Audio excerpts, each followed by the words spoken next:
अस्सलाम वालेकुम। Welcome to my channel voice over by Aamna Shah. I hope कि आप खुश होंगे। कहानी शुरू करने से पहले आपसे रिक्वेस्ट है कि अगर आपको मेरा कंटेंट पसंद आता है तो प्लीज़ मेरे चैनल को सब्सक्राइब करें। आइए मिर्ज़ा आमजद बेग की एक और सनसनीखेज़ कोर्ट कहानी सुनते हैं।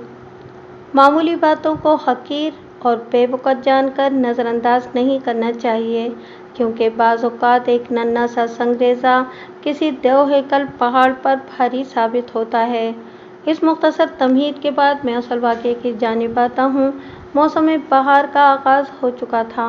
वो माह मार्च की आखिरी तारीखें थीं। मैं अपने ऑफिस में बैठा हस्बे मामूल क्लाइंट्स को डील कर रहा था कि मेरी सेक्रेटरी ने इंटरकॉम पर बताया, सर, एक खातून आपसे मिलने को बेताब हैं। वो अपना नाम सोगरा बेगम बताती हैं।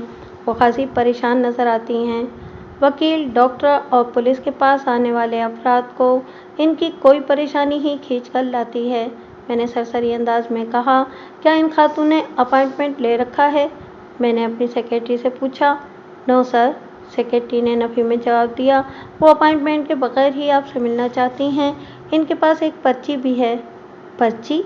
मैंने सपाट आवाज़ में दोहराया। आपका मतलब है कि कोई सिफारिश? नो सर, सेक्रेटरी ने एक मरतबा फिर नफ़ी में जवाब देते हुए मुझे बताया। पर्ची का मतलब रेफरेंस सर। किसी दाऊद खान साहब ने इन्हें आपके पास भेजा है। वो कहती हैं कि आप दाऊद खान को अच्छी तरह जानते हैं। मेरे जानने वालों में दाऊद खान नाम का सिर्फ एक ही शख्स था। मैंने इसको जहन में रखते हुए सेक्रेटरी से पूछा, क्या सुगरा बेगम को ड्रामा डायरेक्टर दाऊद खान ने भेजा है? जी, इस बार सेक्रेटरी का जवाब अस्पात में आया। उन्होंने यही बताया है कि दाऊद साहब टीवी के लिए काम करते हैं। इनका ताल्लुक ड्रामा इंडस्ट्री से है। ठीक हो गया, मैंने एक गहरी सांस खारिज करते हुए कहा। फिर पूछा, इस वक्त विजिटिंग रूम की क्या पोजीशन है? बस 2 क्लाइंट्स बैठे हुए हैं सर, मेरी सेक्रेटरी नादिया ने बताया, जिनमें एक अपॉइंटमेंट वाला है और दूसरा यही सुगरा बेगम है। मेरा हक अपॉइंटमेंट वाले का है, मैंने मुतदिल अंदाज में कहा। इसके बाद आप सुगरा बेगम को अंदर भेज सकती हैं। ओके सर, नादिया ने तशक्कुराना अंदाज में कहा। कमोबेश आधे घंटे के बाद सुगरा बेगम मेरे रूबरू बैठी हुई थी। इसकी उम्र 55 और 60 के दरमियान रही होगी। वो पस्ता कामत और एक फरबांदाम औरत थी। मुझे उसकी आंखों और चेहरे पर बेपनाह फिक्रमंदी नजर आई। रस्मी अलेक सलेक के बाद मैंने पेशावराना शाइस्तगी से इस्तफसार किया। जी फरमाएं, मैं आपकी क्या खिदमत कर सकता हूँ? मुझे दाऊद खान साहब ने आपके पास भेजा है। वकील साहब, वो अपने बैग में से एक पर्चा बरामद करते हुए बोली। उन्होंने मुझे यकीन दिलाया था कि आपने मेरा मसला हल कर देना है। बात के इख्तिताम पर उसने मज़कूरा पर्चा मेरी जानिब बढ़ा दिया। मज़ीद गुफ्तगू से पहले मैंने इस पर्चे को पढ़ना ज़रूरी जाना और सुगरा बेगम के दिए हुए तयशुदा कागज़ को खोलकर इस पर निगाह दौड़ाई। वो दाऊद खान की जानिब से मेरे लिए एक दरखास्ती पैगाम था। खान साहब ने मुझे मुखातिब करते हुए लिखा था, बेग साहब, सुगरा बेगम मेरे एक मरहूम दोस्त इम्तियाज़ हुसैन की बेवा हैं। इनके अकलौते बेटे माजिद हुसैन उर्फ टोनी पर कत्ल का इल्ज़ाम है और टोनी इस वक्त जुडिशल रिमांड पर जेल में है। मैं टोनी के बारे में ज़्यादा तो नहीं जानता, लेकिन मेरा दिल ये कहता है कि वो कातिल नहीं हो सकता। आप अगर टोनी के केस को अपने हाथ में ले लेंगे तो नवाजिश होगी। आपने सुगरा बेगम से अपनी फ़ीस या दीगर अदालती अखराजात वगैरह का कोई जिक्र नहीं करना। मैं 1-2 रोज़ में आपसे मुलाकात करूँगा, फिर तफसीली बात होगी। खैर अंदेश, दाऊद खान। जी सुगरा साहिबा। मैंने इस पर्चे को पढ़ने के बाद अपनी मेज़ की तराश में डाला और रफ पेट संभालते हुए सवाल किया, आपके बेटे ने किसको कत्ल किया है? मेरा मतलब है कि माजिद पर किसको कत्ल करने का इल्ज़ाम है? इस बंदे का नाम मुस्तकीम है वकील साहब, सुगरा बेगम ने बताया। मुस्तकीम एक मारूफ कारोबारी करोड़पति शख्स है। मुझे यकीन है कि टोनी ने इसका कत्ल नहीं किया। मेरे बेटे को किसी गहरी साजिश के तहत इस केस में फंसाया गया है। अल्लाह करे ऐसा ही हो, मैंने मजबूत लहजे में कहा और पूछा, आपका बेटा माजिद हुसैन काम क्या करता है? वकील साहब, हम ज़ात के मुग़ल हैं, मगर टोनी ने नाइयों वाला पेशा इख्तियार कर लिया है, सुगरा बेगम ने जवाब दिया। इसने हेयर कटिंग की एक बहुत बड़ी दुकान खोल रखी है, जहाँ पर सिर्फ लेडीज़ के बाल ही काटे जाते हैं। इस काम में मदद करने के लिए टोनी ने 2 मुलाजिम लड़कियाँ भी रखी हुई हैं। जिनमें से एक का नाम आशी और दूसरे का नाम शाहीन है। मुल्जिम माजिद हुसैन का निकनेम टोनी था। अपनी पेशेवराना दुनिया में वो टोनी ही के नाम से मशहूर था। लिहाजा इसकी माँ की तरह इस दास्तान में मैं भी इसका जिक्र टोनी ही की हैसियत से करूँगा। ज़ात, बिरादरी और पेशा सबका अपना मकाम होता है। मैंने सुगरा बेगम के चेहरे पर निगाह जमा कर मोतदिल अंदाज में कहा, आप लोगों का मुकल होना अपनी जगह, मगर टोनी ने अगर कोई लेडीज़ हेयर कटिंग सैलून खोल रखा है तो इस काम की वजह से वो नाई नहीं हो जाता। हर पेशा काबिल एहतराम है। अगर पेशा ईमानदारी और मेहनत से काम कर रहा है तो आप अपने इत्मीनान कल्ब के लिए ये सोच सकती हैं कि टोनी एक आर्टिस्ट है जो अपने पास आने वाली औरतों की जुल्फ़ें संवार कर इन्हें पहले से ज़्यादा खूबसूरत बना देता है। सुगरा के चेहरे पर हैरत आमेज़ उलझन नमूदार हुई। उसने टटोलने वाले अंदाज में मुझे देखते हुए सवाल किया, वकील साहब, क्या आप टोनी से मिल चुके हैं?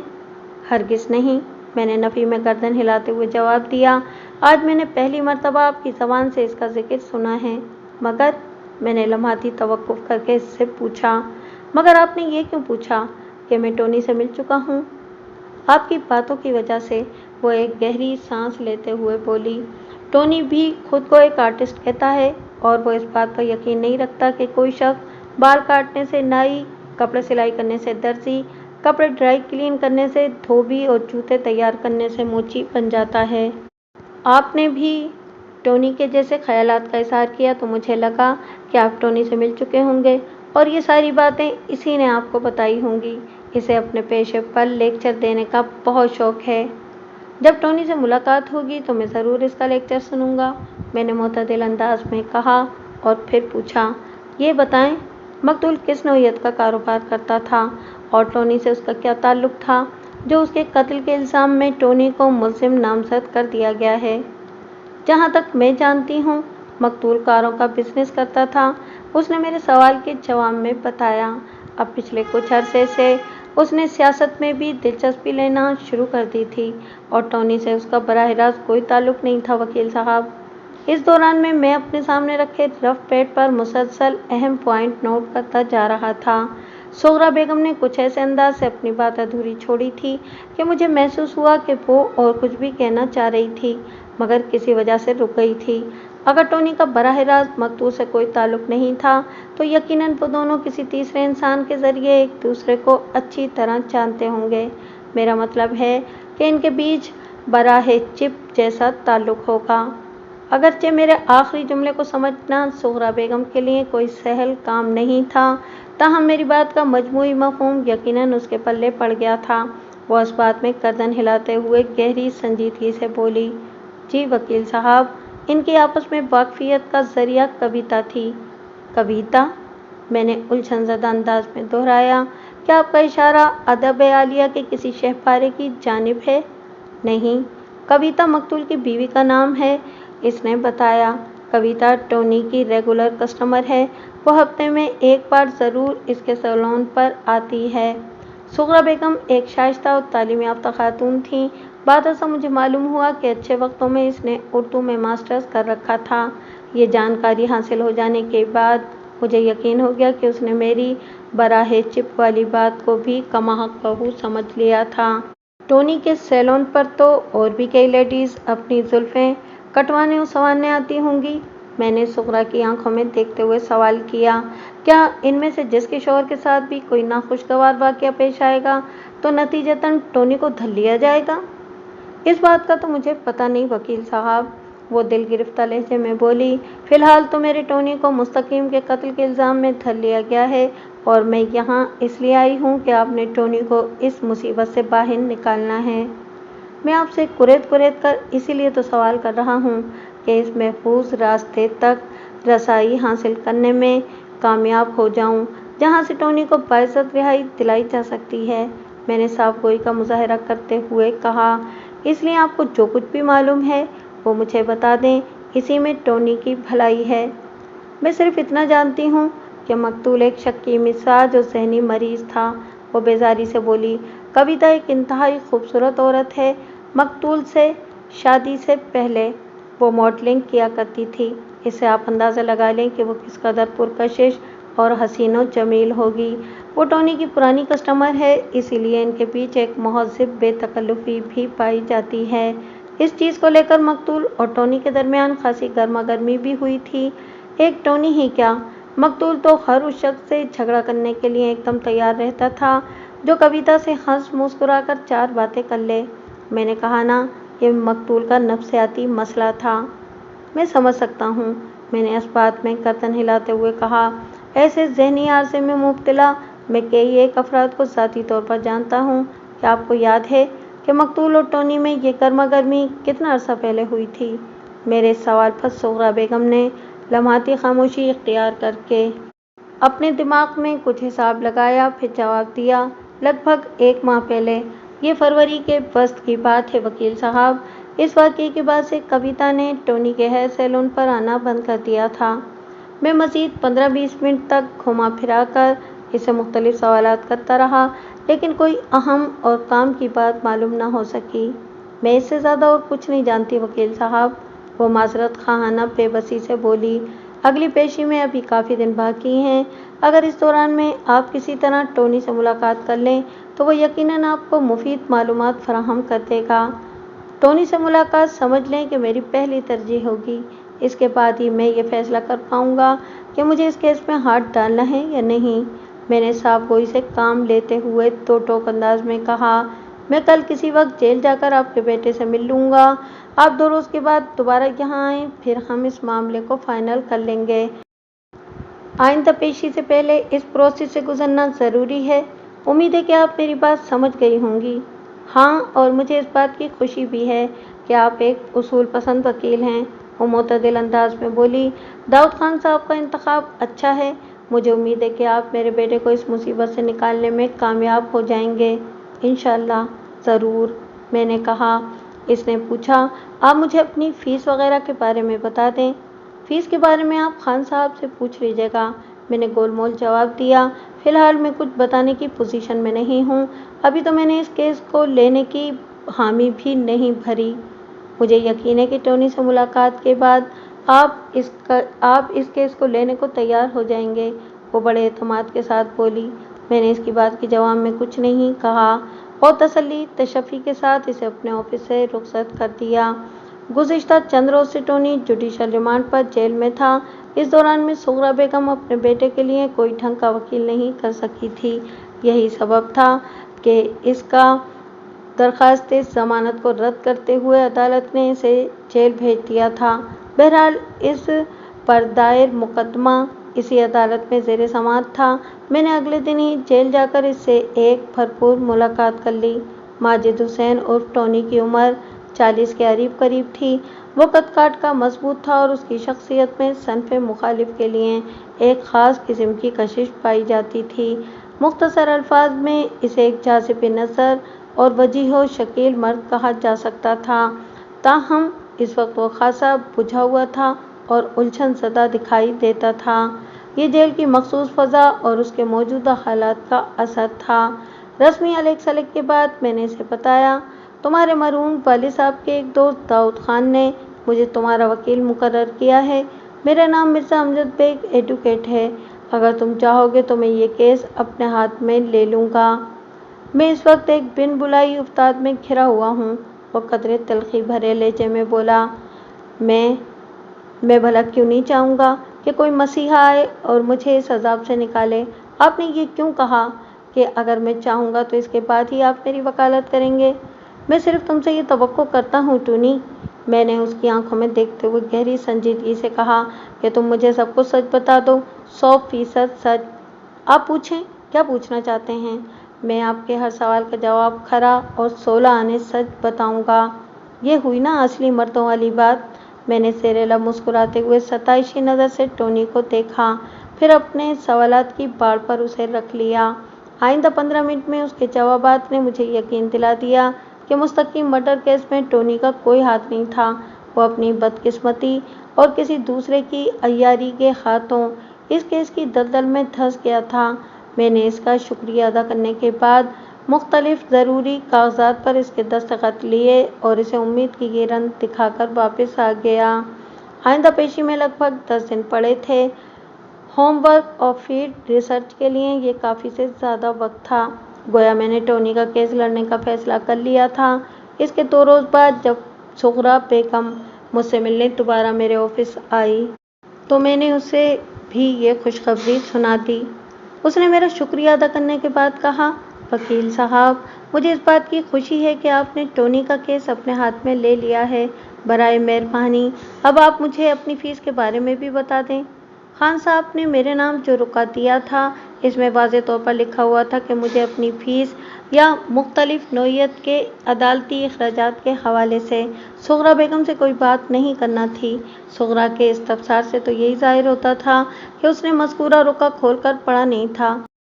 بہرکیف میں نے اس کے سوال کا جواب دینے کے بجائے پوچھ لیا، کیا اس سلسلے میں داؤد خان صاحب سے آپ کی کوئی بات ہوئی ہے؟ نہیں وکیل صاحب، وہ نفی میں گردن ہلاتے ہوئے بولی۔ اس بارے میں خان صاحب آپ کو جلدی بتا دیں گے، میں نے گول مول جواب دیا۔ آپ کو زیادہ پریشان ہونے کی ضرورت نہیں۔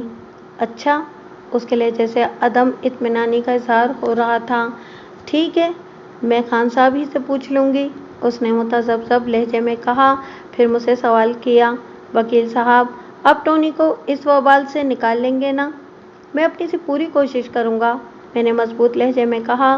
ٹونی کے کیس میں جان ہے، اللہ ضرور ہماری مدد کرے گا، آپ بے فکر ہو جائیں، آپ کا بیٹا بہت جلد باعزت بری ہو جائے گا۔ وہ مجھے دعائیں دیتے ہوئے رخصت ہو گئی۔ آئندہ 2 روز میں داؤد خان سے میری ملاقات ہو گئی۔ حال چال کی دریافتی کے بعد اس نے مجھ سے پوچھا، بیگ صاحب آپ کو کیا لگتا ہے ٹونی کا معاملہ خوش اسلوبی سے نمٹ جائے گا نا؟ مجھے تو پوری امید ہے خان صاحب، میں نے پورے اعتماد لہجے میں جواب دیا۔ ٹونی نے مجھے جو کہانی سنائی ہے اگر اس میں کوئی کھوٹ نہیں تو میں اس کی کشتی کو اس طوفان سے باہر نکال لاؤں گا انشاءاللہ۔ ویری گڈ، وہ ستائشی نظر سے مجھے دیکھتے ہوئے بولا۔ اس کا مطلب ہے کہ آپ کی ٹونی سے ملاقات ہو گئی ہے؟ جی، میں 2-3 روز پہلے اس سے ملنے جیل گیا تھا، میں نے بتایا۔ مجھے بھی یہی محسوس ہو رہا ہے کہ وہ بے گناہ ہے۔ اب عدالت میں اس کی بے گناہی کو ثابت کرنا میری ذمہ داری ہے، اور میں جانتا ہوں، وہ ٹھہرے ہوئے لہجے میں بولا، آپ ایک پیشہ ور اور ذمہ دار انسان ہیں۔ تعریف کا شکریہ خان صاحب، میں نے سرسری انداز میں کہا اور پوچھا، سغرا بیگم کا کیا کرنا ہے؟ اس نے سوالیہ نظر سے مجھے دیکھا اور کہا، میں سمجھا نہیں بیگ صاحب، سغرا بیگم کو کیا ہوا ہے؟ ہوا تو کچھ نہیں خان صاحب، میں نے وضاحت کرتے ہوئے کہا، وہ 2-3 بار مجھ سے فیس کے بارے میں پوچھ چکی ہیں۔ آپ نے اپنی چٹھی میں مجھے جو تاکید کی تھی میں ابھی تک اسی کی روشنی میں حالات کو سنبھالے ہوئے ہوں۔ اس سلسلے کو کب تک چلانا ہوگا، آپ انہیں صاف صاف بتا کیوں نہیں دیتے؟ بیگ صاحب، یہ بات تو طے ہے کہ اس کیس میں آپ کی فیس سے لے کر ٹونی کی رہائی تک کا تمام خرچہ میں اٹھاؤں گا، وہ بڑے عزم سے بولا۔ مرحوم امتیاز حسین نے اپنی زندگی میں مجھ پر اس قدر احسان کیے تھے کہ مجھے کبھی انہیں اتارنے کا موقع نہیں مل سکا۔ یہ پہلی مرتبہ ہوگا کہ میں اس فیملی کے کام آ رہا ہوں، لہٰذا کسی بھی قدم پر سغرا بیگم کا 1 روپیہ بھی خرچ نہیں ہونا چاہیے۔ میں خود ان سے ملاقات کر کے بتا دوں گا۔ شکریہ خان صاحب، میں نے معتدل انداز میں کہا، آپ نے صرف اس کیس کے فنانشل معاملات کو ہی نہیں دیکھنا بلکہ زمینی بنیادوں پر فزیکل کوشش بھی کرنی ہے۔ آپ کا تعلق رنگ و نور کی دنیا سے ہے، بہت سے مراحل پر مجھے آپ کی مدد کی ضرورت پیش آئے گی، خصوصاً آپ کی فیلڈ سے متعلق مختلف معلومات حاصل کرنے کے لیے۔ آپ میری بات سمجھ رہے ہیں نا؟ سمجھ گیا بیگ صاحب، وہ اس بات میں گردن ہلاتے ہوئے بولا۔ آپ حکم کریں، میں ہر خدمت کے لیے تیار ہوں۔ ٹھیک ہے، وقت آنے پر میں آپ کو ضرور زحمت دوں گا، میں نے تشکرانہ لہجے میں کہا۔ تھوڑی دیر کے بعد ہم اپنی اپنی منزل کی جانب روانہ ہو گئے۔ میں نے ٹونی کا کیس لڑنے کا فیصلہ کیا تھا تو ظاہر ہے اس کی کوئی ٹھوس وجہ بھی ہوگی، لیکن میں ابھی اس بارے میں آپ کو کچھ نہیں بتاؤں گا، مناسب مواقع پر اس کا ذکر ہوتا رہے گا۔ آگے بڑھنے سے پہلے پوسٹ مارٹم رپورٹ کا تذکرہ ضروری ہے۔ مذکورہ رپورٹ کے مطابق مقتول مستقیم کی موت 20 مارچ کے دن عصر اور مغرب کے درمیان یعنی کہ سپہر 5 بجے سے شام 7 بجے کے بیچ کسی وقت واقع ہوئی تھی، اور وجہ موت وہ تیز دھار کینچی تھی جو اس کے سینے میں عین دل کے مقام پر گھونپی گئی تھی۔ اس کینچی پر C&S کا مخصوص ٹریڈ مارک بنا ہوا تھا۔ C&S کومب اینڈ سیزر دراصل ملزم ٹونی کے हेयर सैलून का नाम था। और सबसे खतरनाक बात ये कि आला कत्ल यानी इस कैंची पर मुलजिम के फिंगरप्रिंट भी पाए गए थे। पोस्टमार्टम रिपोर्ट के साथ ही केमिकल एग्जामिनर की रिपोर्ट भी मौजूद थी। मकतूल मुस्तकीम के मैदे से हासिल होने वाले मवाद के लेबॉरेटरी टेस्ट से पता चला था कि बवक्त मौत वो किसी ज़ूद असर दवा के नशे में था, यानी इसकी ज़िंदगी का चिराग गुल करने के लिए पहले इसे कोई नशीली शय खिलाई गई थी ताकि वो कातिल के रास्ते में कोई मज़ाहमत ना कर सके। इसके बाद ही कातिल ने उसके सीने में कैंची घोंपकर इसे फना के घाट उतार दिया था। ये दोनों अहम रिपोर्ट्स मेरे मुवक्किल के खिलाफ जाती थीं, लेकिन मैं हर लिहाज से मुतमईन था कि मुस्तकीम की इबरतनाक मौत में इसका कोई हाथ नहीं था। अगली पेशी पर अदालती कार्रवाई का आगाज़ हुआ। जज ने फर्द जुर्म पढ़कर सुनाई। मुलजिम ने सेहत जुर्म से इनकार कर दिया। इसके बाद मुलजिम का हल्फिया बयान रिकॉर्ड किया गया। ये बयान उस बयान से मुशाबिह था जो उसने अपनी गिरफ्तारी पर पुलिस को दिया था। बस मेरी हिदायत पर उसने अपने मौजूदा बयान में चंद बातें शामिल कर ली थीं। मुलजिम का बयान रिकॉर्ड हो चुका तो वकील इस्तगासत जिरा के लिए एक्यूज बॉक्स के नज़दीक चला गया। इसने मुलजिम के चेहरे पर निगाह जमा कर सख्त लहजे में दरियाफ्त किया, तुम मकतूल को कब से जानते थे?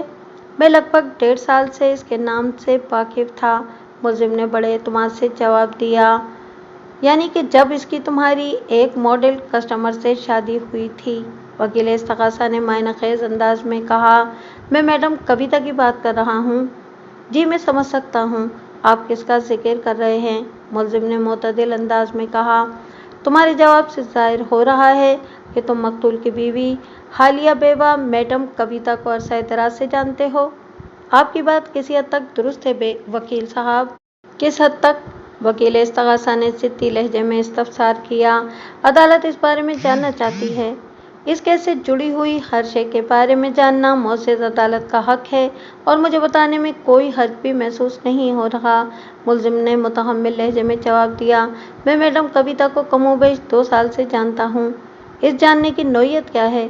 वकील इस्तगासा ने लफ्ज़ जानने पर बहुत ज़्यादा जोर दिया था, मगर मुलजिम के एतमाद में कोई कमी वाक़ई नहीं हुई।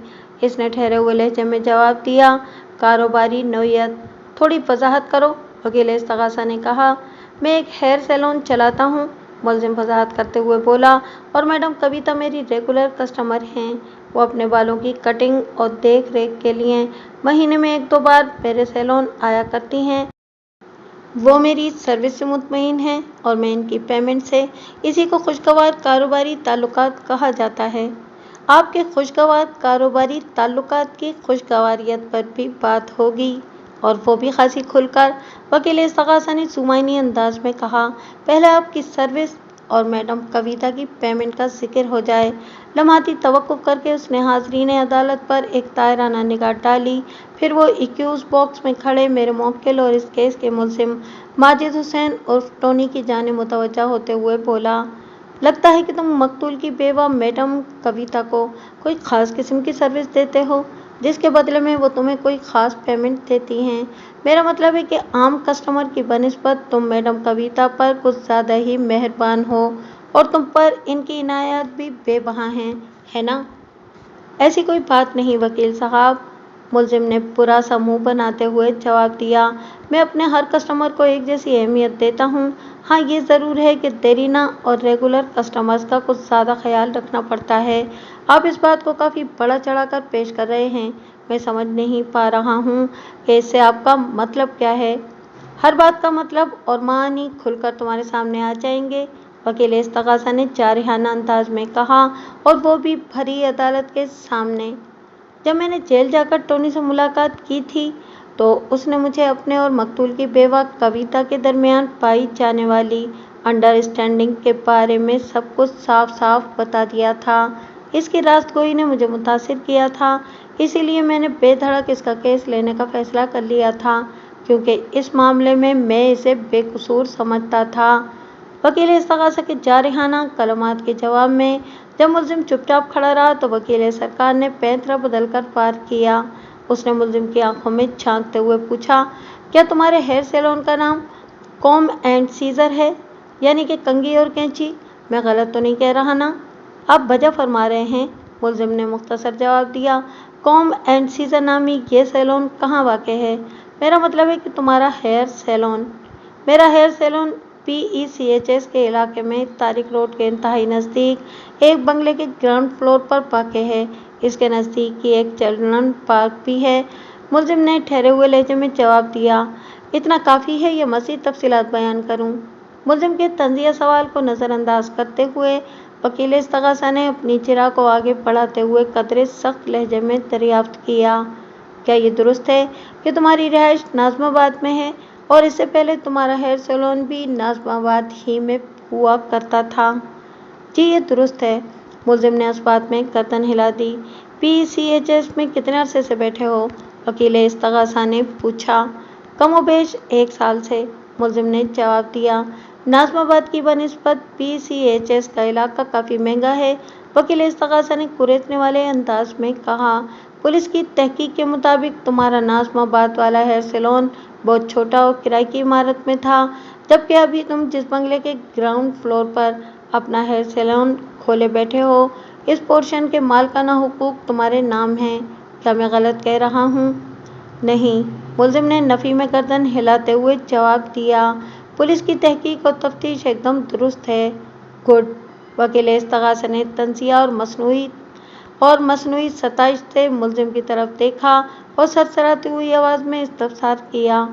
मोअज़्ज़िज़ अदालत ये जानना चाहती है कि 1 साल पहले अचानक तुम्हारी कोई लॉटरी लगी थी या कोई प्राइज़ बॉन्ड खुल गया था, और या फिर किसी हद से ज़्यादा मेहरबान कस्टमर ने तुम पर इनायात की बारिश कर दी थी?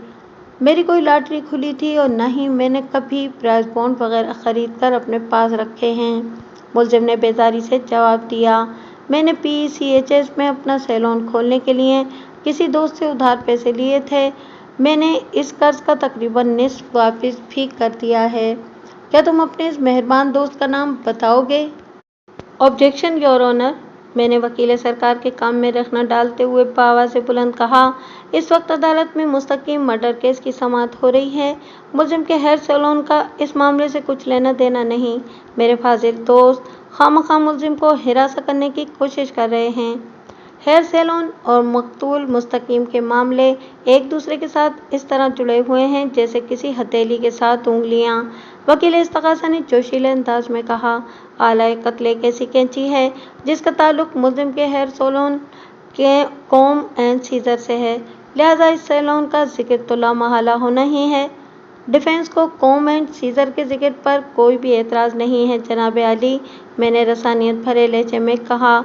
मेरा ऑब्जेक्शन प्रोसिक्यूशन के इस सवाल पर था जिसमें मेरे मौकिल से पूछा गया है कि उसने अपने किस दोस्त से रकम उधार लेकर वो सैलून यानी PECHS के इलाके में वाक़ किसी बंगले का पोर्शन ख़रीदा था। मेरे मौकिल को कर्ज देने वाला शख्स इस केस का हिस्सा नहीं है, लिहाजा इसे ज़ेर बहस लाना और उसका नाम दरियाफ्त करना उसूल के मुनाफी है। अगर इस्तग़ासा ये साबित कर दे कि मुलजिम को एक भारी रकम फराहम करने वाली हस्ती इस केस से जुड़ी हुई एक अहम शख्सियत है तो? वकील इस्तग़ासा ने बराह रास्त मेरी तरफ देखते हुए मानदाना लहजे में कहा। जनाब आली, मैंने वकील सरकार को यकसर नज़रअंदाज करते हुए ठोस अंदाज में कहा।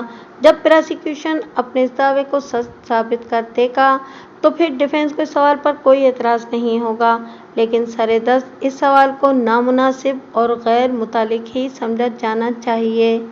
इस्तग़ासा अगली पेशी पर यह साबित करके दिखा देगा। वकील इस्तग़ासा ने एक एक लफ्ज़ पर दबाव डालते हुए कहा। योर ऑनर, अगर प्रोसिक्यूशन आइंदा पेशी पर अपना दावा सच साबित करने में कामयाब हो गया तो जब देखी जाएगी, मैंने ठहरे हुए लहजे में कहा। फ़िलहाल मुअज़्ज़िज़ अदालत से मेरी दरख्वास्त है कि इस केस की कार्रवाई को फजूलियात में उलझे बगैर आगे बढ़ाने के अहकाम सादिर किए जाएं। That's all your honour. Objection sustained, जज ने दो टोक अंदाज में कहा। Prosecution please continue. मेरे एक सवाल के जवाब में तुमने मुझे बताया था कि तुम लगभग 1.5 साल से मकतूल के नाम से वाकिफ़ थे। वकील इस्तग़ासा ने मुलजिम के चेहरे पर निगाह जमा कर सवाल किया। इस दौरान में तुम्हारी मकतूल से कितनी मुलाकातें हुई थीं? सिर्फ एक मरतबा, मुलजिम ने जवाब दिया। कमाल है, वकील इस्तग़ासा ने इस्तेज़ाइया अंदाज में कहा। मकतूल की बीवी से तो तुम्हारी हर माह 1 से 2 मुलाकातें हो जाया करती थीं, लेकिन मकतूल से इस अरसे में तुम सिर्फ एक बार मिले हो, और इस पहली बल्कि आखिरी मुलाकात में तुम्हारा इससे शदीद नौयत का झगड़ा हो गया था। ये कुछ अजीब सा नहीं है? जज ने मेरे एतराज़ को दुरुस्त मानते हुए वकील इस्तग़ासा को माकूल जिरा करने का हुक्म दिया था। वो अपने इस सवाल से तो बाज आ गया था, लेकिन अब उसने एक नया महाज खोल दिया था। अगर मेरा मुवक्किल घबराने वाला नहीं था, उसने बड़े सादगी से जवाब दिया, इसकी मासूमियत देखने के लायक थी। इसमें अजीब क्या है वकील साहब? अजीब यह है कि, वकील इस्तग़ासा ने जारिहाना अंदाज में कहा, तुम्हारे हेयर सैलून पर आने वाली तमाम कस्टमर्स लेडीज़ हैं। इनमें आधी तो यकीनन शादीशुदा होंगी। इनमें से किसी के शौहर ने तुमसे झगड़ा नहीं किया? ऐसा पहली बार हुआ था कि मैडम कविता के शौहर मकतूल मुस्तकीम ने इस वाक़ये से कमोबेश 1 माह पहले तुमसे शदीद नौयत की लड़ाई की थी और तुम्हें वार्निंग दी थी कि तुम इसकी बीवी से दूर रहो। ऐसा हुआ था या नहीं? बिल्कुल, बिल्कुल ऐसा ही हुआ था, मुलजिम ने इत्मीनान भरे अंदाज में जवाब दिया। क्या इस झगड़े का सबब यह था कि तुम उसकी बीवी के बहुत करीब होते जा रहे थे? नहीं, अगर ऐसा होता तो फिर मेरे अलावा कई दूसरे लोगों से मकतूल की लड़ाई न होती, मुलजिम ने ठोस अंदाज में जवाब दिया। अब हर कोई मकतूल की खूबसूरत बीवी के पीछे हाथ धोकर तो नहीं पड़ा हुआ था ना। मैं समझता हूँ कि मकतूल की ज़हनी कैफियत का कोई और सबब था, और मैं इस सबब से वाकिफ़ हूँ क्योंकि मैडम कविता ने कई बार मुझसे इस मौजू पर बात भी की थी। क्या आप भी इस सबब से आगाह होना चाहेंगे? क्यों नहीं, ज़रूर, वकील इस्तग़ासा ने तंज़िया लहजे में कहा। कातिलों के इल्म हुनर से इस्तिफ़ादा करने में कोई कबाहत नहीं है। मकतूल एक ज़हनी मरीज़ था, मुलजिम ने इंकिशाफ अंगेज़ अंदाज में कहा। इसे हरदम ये धड़का लगा रहता था कि कोई इसकी हसीन और जमील बीवी को न ले उड़े। और ये राज की बात भी तुम्हें मैडम कविता ही ने बताई थी? वकील इस्तग़ासा ने कड़ा सवाल किया। जी, यही सच्चाई है, मुलजिम ने अटल लहजे में जवाब दिया। तुम्हारा अपनी ज़हनी कैफियत और नफ्सियाती सेहत के बारे में क्या ख्याल है? वकील इस्तग़ासा ने चुभते हुए लहजे में इस्तफ़सार किया। तुम 40 साल के हो चुके हो, मगर अभी तक तुमने शादी के बारे में नहीं सोचा। इसका क्या सबब है? Any medical problem? इसके साथ ही अदालत का मुकर्ररा वक्त ख़त्म हो गया। मुलजिम और प्रोसिक्यूशन की बातचीत चूँकि मुकम्मल नहीं हो पाई थी, लिहाजा जज ने 1 हफ्ते बाद की तारीख देकर अदालत बर्खास्त करने का ऐलान कर दिया। The court is adjourn. इसके साथ ही जज ने मुतालिका अदालती अमले को खुसूसी हिदायत भी कर दी थी कि अगली पेशी पर इस केस का नंबर सबसे ऊपर लगाया जाए, ताकि अदालती कार्रवाई के लिए ज़्यादा से ज़्यादा वक्त मिल सके। पिछली पेशी पर मुलजिम और इस्तग़ासा का सेशन नामुकम्मल रह गया था। इसी सबब जज ने करीब की तारीख देते हुए इस हिदायत के साथ अदालत बर्खास्त कर दी थी कि अगली पेशी पर इस केस को ऊपर लगाया जाए। केस का ऊपर लगना तो हमारे हक़ में बेहतर था ही कि इस तरह हमें ज़्यादा से ज़्यादा वक्त मिल सकता था। अलावा इसी मुलजिम पर जिरा अधूरी रह जाने से भी हमारा ही फ़ायदा हुआ था।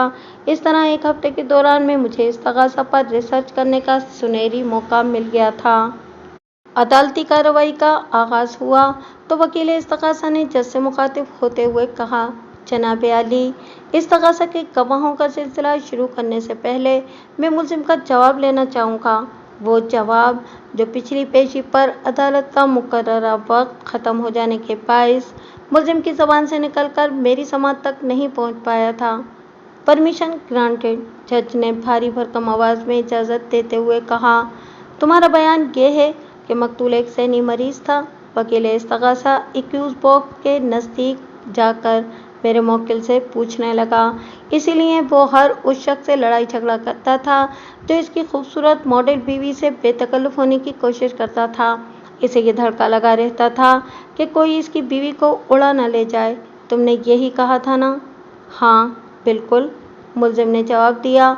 तुमने मकतूल की झगड़ालू तबीयत और पुरकशिश बीवी के छिन जाने वाले खदशात और अंदेशा हाय दूर दराज को इसकी ज़हनी कैफियत के खाते में डाल दिया है। वकील इस्तग़ासा ने चुभते हुए लहजे में इस्तफ़सार किया। तुम्हारी अपनी नफ्सियाती सेहत और ज़हनी हालत के बारे में क्या ख्याल है? तुम 40 साल के हो चुके हो, मगर अभी तक तुमने शादी के बारे में सोचा भी नहीं।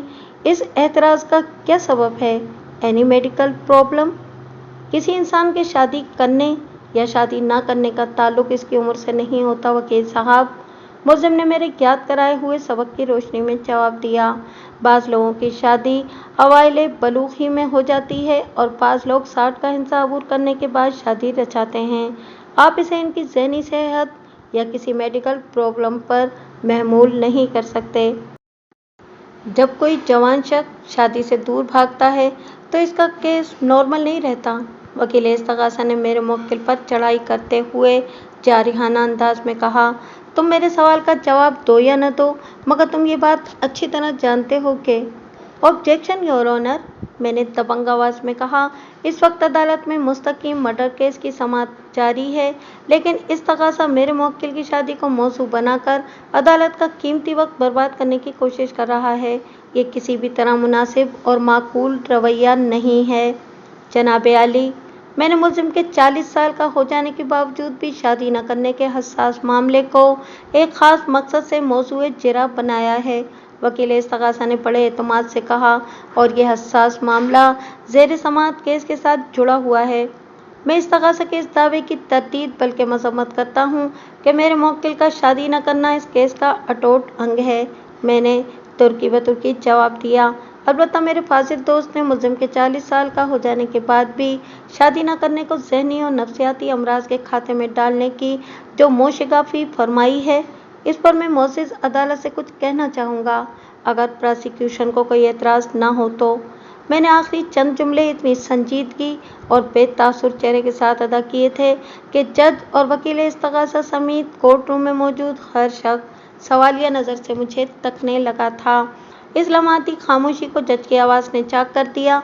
उसने वकील इस्तगासा की तरफ देखते हुए ठोस अंदाज में पूछा, any objection? No objection your honour, वकील इस्तगासा ने जल्दी से कहा। इसके जवाब से गहरा तसब्बुब छलकता था। अदालत से कुछ भी कहना डिफेंस का हक है। बेग साहब, आप अदालत से ऐसा क्या कहना चाह रहे हैं जिसके लिए आपको इस्तगासा की इजाज़त दरकार है? जज ने दिलचस्पी भरे लहजे में मुझसे पूछा।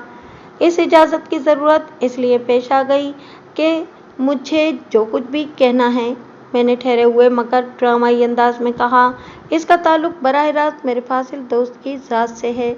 मेरे इस जवाब पर वकील इस्तगासा का रंग एक लम्हे के लिए मुतग़य्यर हो गया, लेकिन जल्दी वो संभल कर कभी मुझे और कभी जज को देखने लगा। जज ने कहा, प्रोसिक्यूशन ने इस रेफरेंस के साथ अपना नो ऑब्जेक्शन अदालत तक पहुंचा दिया है कि अब आप अदालत से कुछ भी कहने का इस्तेकाक रखते हैं। थैंक यू योर ऑनर, मैंने तशक्कुराना अंदाज में कहा। मेरे फाजिल दोस्त ने मुलजिम के 40 साल का हो जाने के बावजूद भी शादी न करने को इसकी ज़हनी और नफ्सियाती बीमारी बयान फरमाया है। अगर हम प्रोसिक्यूशन के इस फरमान को एक उसूल मान लें तो फिर इस उसूल का इतलाक हर इस गैर शादीशुदा शख्स पर होना चाहिए जो 40 या 40 साल से ज़्यादा का हो चुका है। Am I right your honour? बयान करता उसूल की रोशनी में आपकी बात को दुरुस्त माना जाएगा। जज ने मोहतात अल्फाज का इस्तेमाल करते हुए मोतदिल अंदाज में कहा, लेकिन ये इस अमर का सर्टिफिकेट नहीं कि आपका ये उसूल वाक़ियतन दुरुस्त है। मुझे अच्छी तरह मालूम है कि यह उसूल वाक़ियतन दुरुस्त नहीं है, मैंने बाशिगाफ़ अल्फाज में कहा, लेकिन मैं ये कुछ अपने फाजिल दोस्त की पेशा वराना लियाकत को खिराज तहसीन पेश करने की गर्ज से कह रहा हूँ, क्योंकि मौसूफ भी इसी कैटेगरी में आते हैं। इसका क्या मतलब है बेग साहब? जज की सरसराती हुई आवाज़ मेरी समाअत तक पहुंची। कबल इसके कि मैं जज के इस्तफसार का जवाब देता, वकील इस्तगासा ने तपते हुए लहजे में कहा, मुझे सख्त एतराज़ है जनाब आली, डिफेंस ने मेरी ज़ात पर डायरेक्ट हमला किया है। मेरे फाजिल दोस्त, यह हमला नहीं बल्कि आपकी घायल ज़ात की मरहम पट्टी और रफू करी है, मैंने ठहरे हुए लहजे में कहा। फिर रुए सुखन जज की जानिब मोड़ते हुए इन अल्फाज में इजाफा कर दिया, जनाब आली, मेरे फाजिल और मोहतरम दोस्त इस साल के 10वें महीने की 13 तारीख को पूरे 45 साल के हो जाएंगे, मगर बावजूद ये अभी तक गैर शादीशुदा हैं।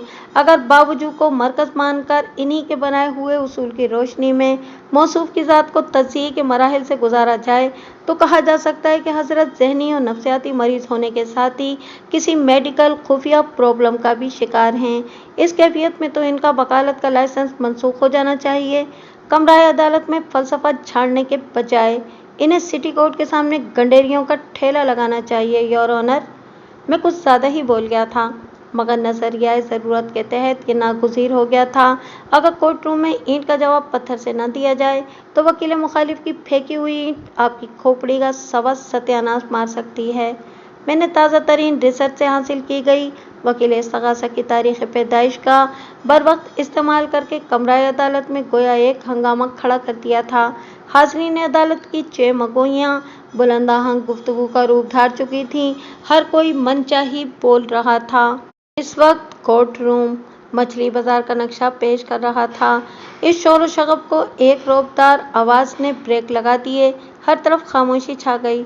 ऑर्डर ऑर्डर, जज ने थेकमाना लहजे में कहा। Order in my court. Pin drop silence में वकील इस्तग़ासा की हालत इतनी थी। मैंने इसके हवास और आसाब पर जो कारी ज़र्ब लगाई थी वो इसे सहलाने की पोजीशन में था और न ही किसी को बताने की हालत में। मैं वकील मुखालिफ को यकसर नज़रअंदाज करते हुए जज की जानिब देख रहा था। जानबीन बुकला को याद दहानी कराई जाती है कि ये कोर्ट रूम इनके ज़ाती दंगल का अखाड़ा नहीं है। जज ने हम दोनों को देखते हुए बरहमी भरे लहजे में कहा, लिहाजा आप लोग ज़ातियात को एक तरफ रखकर ज़ेर समात के पर फोकस करें तो इसी में सबका भला है। मैंने इस बात में सर हिलाने पर इत्तेफाक किया। वकील इस्तग़ासा ने कतरे नदामत भरे लहजे में कहा, मुझे मुल्ज़िम से और कुछ नहीं पूछना जनाब आली। थोड़ी देर पहले कोर्ट रूम का माहौल खासा गर्म हो गया था, लेकिन प्रोसिक्यूशन के माजरत खाना रवैये के बाद सब कुछ नॉर्मल हो गया था।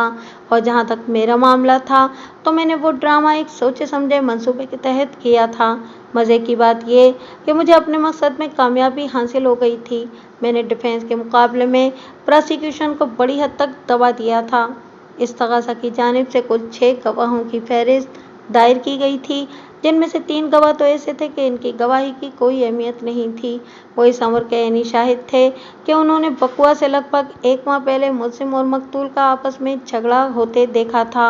और तीसरा गवाह साहिल समंदर पर मौजूद एक ऐसा शख्स था जिसने बकुआ की सपहर मुल्ज़िम को इस इलाके में देखा था। इस पेशी पर इस्तग़ासा की जानिब से, जैसा कि मैंने पहले बताया, 3 गवाह भुगताए जा चुके थे। कबल इसके कि इस्तग़ासा किसी और गवाह को विटनेस स्टैंड पर लाने की इजाज़त हासिल करता, मैंने जज से मुखातिब होते हुए कहा, जनाब आली, मैं इस केस के तफ्तीशी अफसर से चंद अहम सवालात करने की इजाज़त चाहूँगा, इस वादे के साथ कि मेरी इस जिसारत से अदालत का वक्त ज़ाया नहीं होगा, बल्कि इससे ज़ेर समात केस की गाड़ी में तेज़ रफ्तार पहिए लग जाएंगे। परमिशन ग्रांटेड, जज ने कहा। किसी भी केस में तफ्तीशी अफसर को इस्तग़ासा के गवाह की हैसियत हासिल होती है और इसे हर पेशी पर अदालत में हाजिर रहना पड़ता है। मेरी दरख्वास्त और जज की इजाज़त की आमेज़श से इस केस का इंक्वायरी ऑफिसर गवाहों वाले कटहरे में आकर खड़ा हो गया। आइयो साहब, मैंने उसकी आंखों में देखते हुए सवाल किया, आपको इस वाक़ये की इत्तला कब और किसने दी थी? इत्तला कुनिंदा का नाम तनवीर शाह है, आइयो ने बताया। तनवीर शाह का ताल्लुक पुलिस डिपार्टमेंट से है और इतवार की रात वो अपने मामूल के गश्त पर था। एएसआई तनवीर शाह ने लगभग 2:30 बजे रात फ़ोन करके हमें बताया कि सीव्यू के इलाके में एक कार खड़ी पाई गई है, जिसकी पिछली नशिस्त पर एक शख्स नीम तराज हालत में बैठा हुआ है। मज़कूरा कार काफ़ी देर से एक ही जगह पर खड़ी है। जब तनवीर शाह और उसके साथी कांस्टेबल्स ने इस कार के पास जाकर अंदर झांका तो अकबी नशिस्त पर नीम तराज शख्स को गहरी नींद में पाया। कबल इसके कि तनवीर शाह कार का शीशा खटखटाकर इस सोए हुए शख्स को जगाने की कोशिश करता, इसे मज़कूरा शख्स का लिबास सीने पर से खून आलूद नजर आया। यही जगह पर इसके सीने में ऐन दिल के मकाम पर एक कैंची का फलों वाला हिस्सा बेबस था। इस सूरत हाल में तनवीर शाह को ये समझने में कोई दिक्कत महसूस नहीं हुई कि कार की अगली नशिस्त पर मौजूद शख्स का शुमार जिंदा इंसानों में नहीं किया जा सकता था। इस बदनसीब को किसी शकीउल कल्ब इंसान ने सीने में कैंची घोंपकर मौत के घाट उतार दिया था। आइयो का तवील जवाब ख़त्म हुआ तो मैंने सवाल किया, आप जाए वक़्वा पर कितने बजे पहुँचे थे? यही कोई 3 बजे। ये बात हो रही है 20 और 21 मार्च की दरमियानी रात की। मैंने सवालिया नज़र से आइयो की तरफ देखा।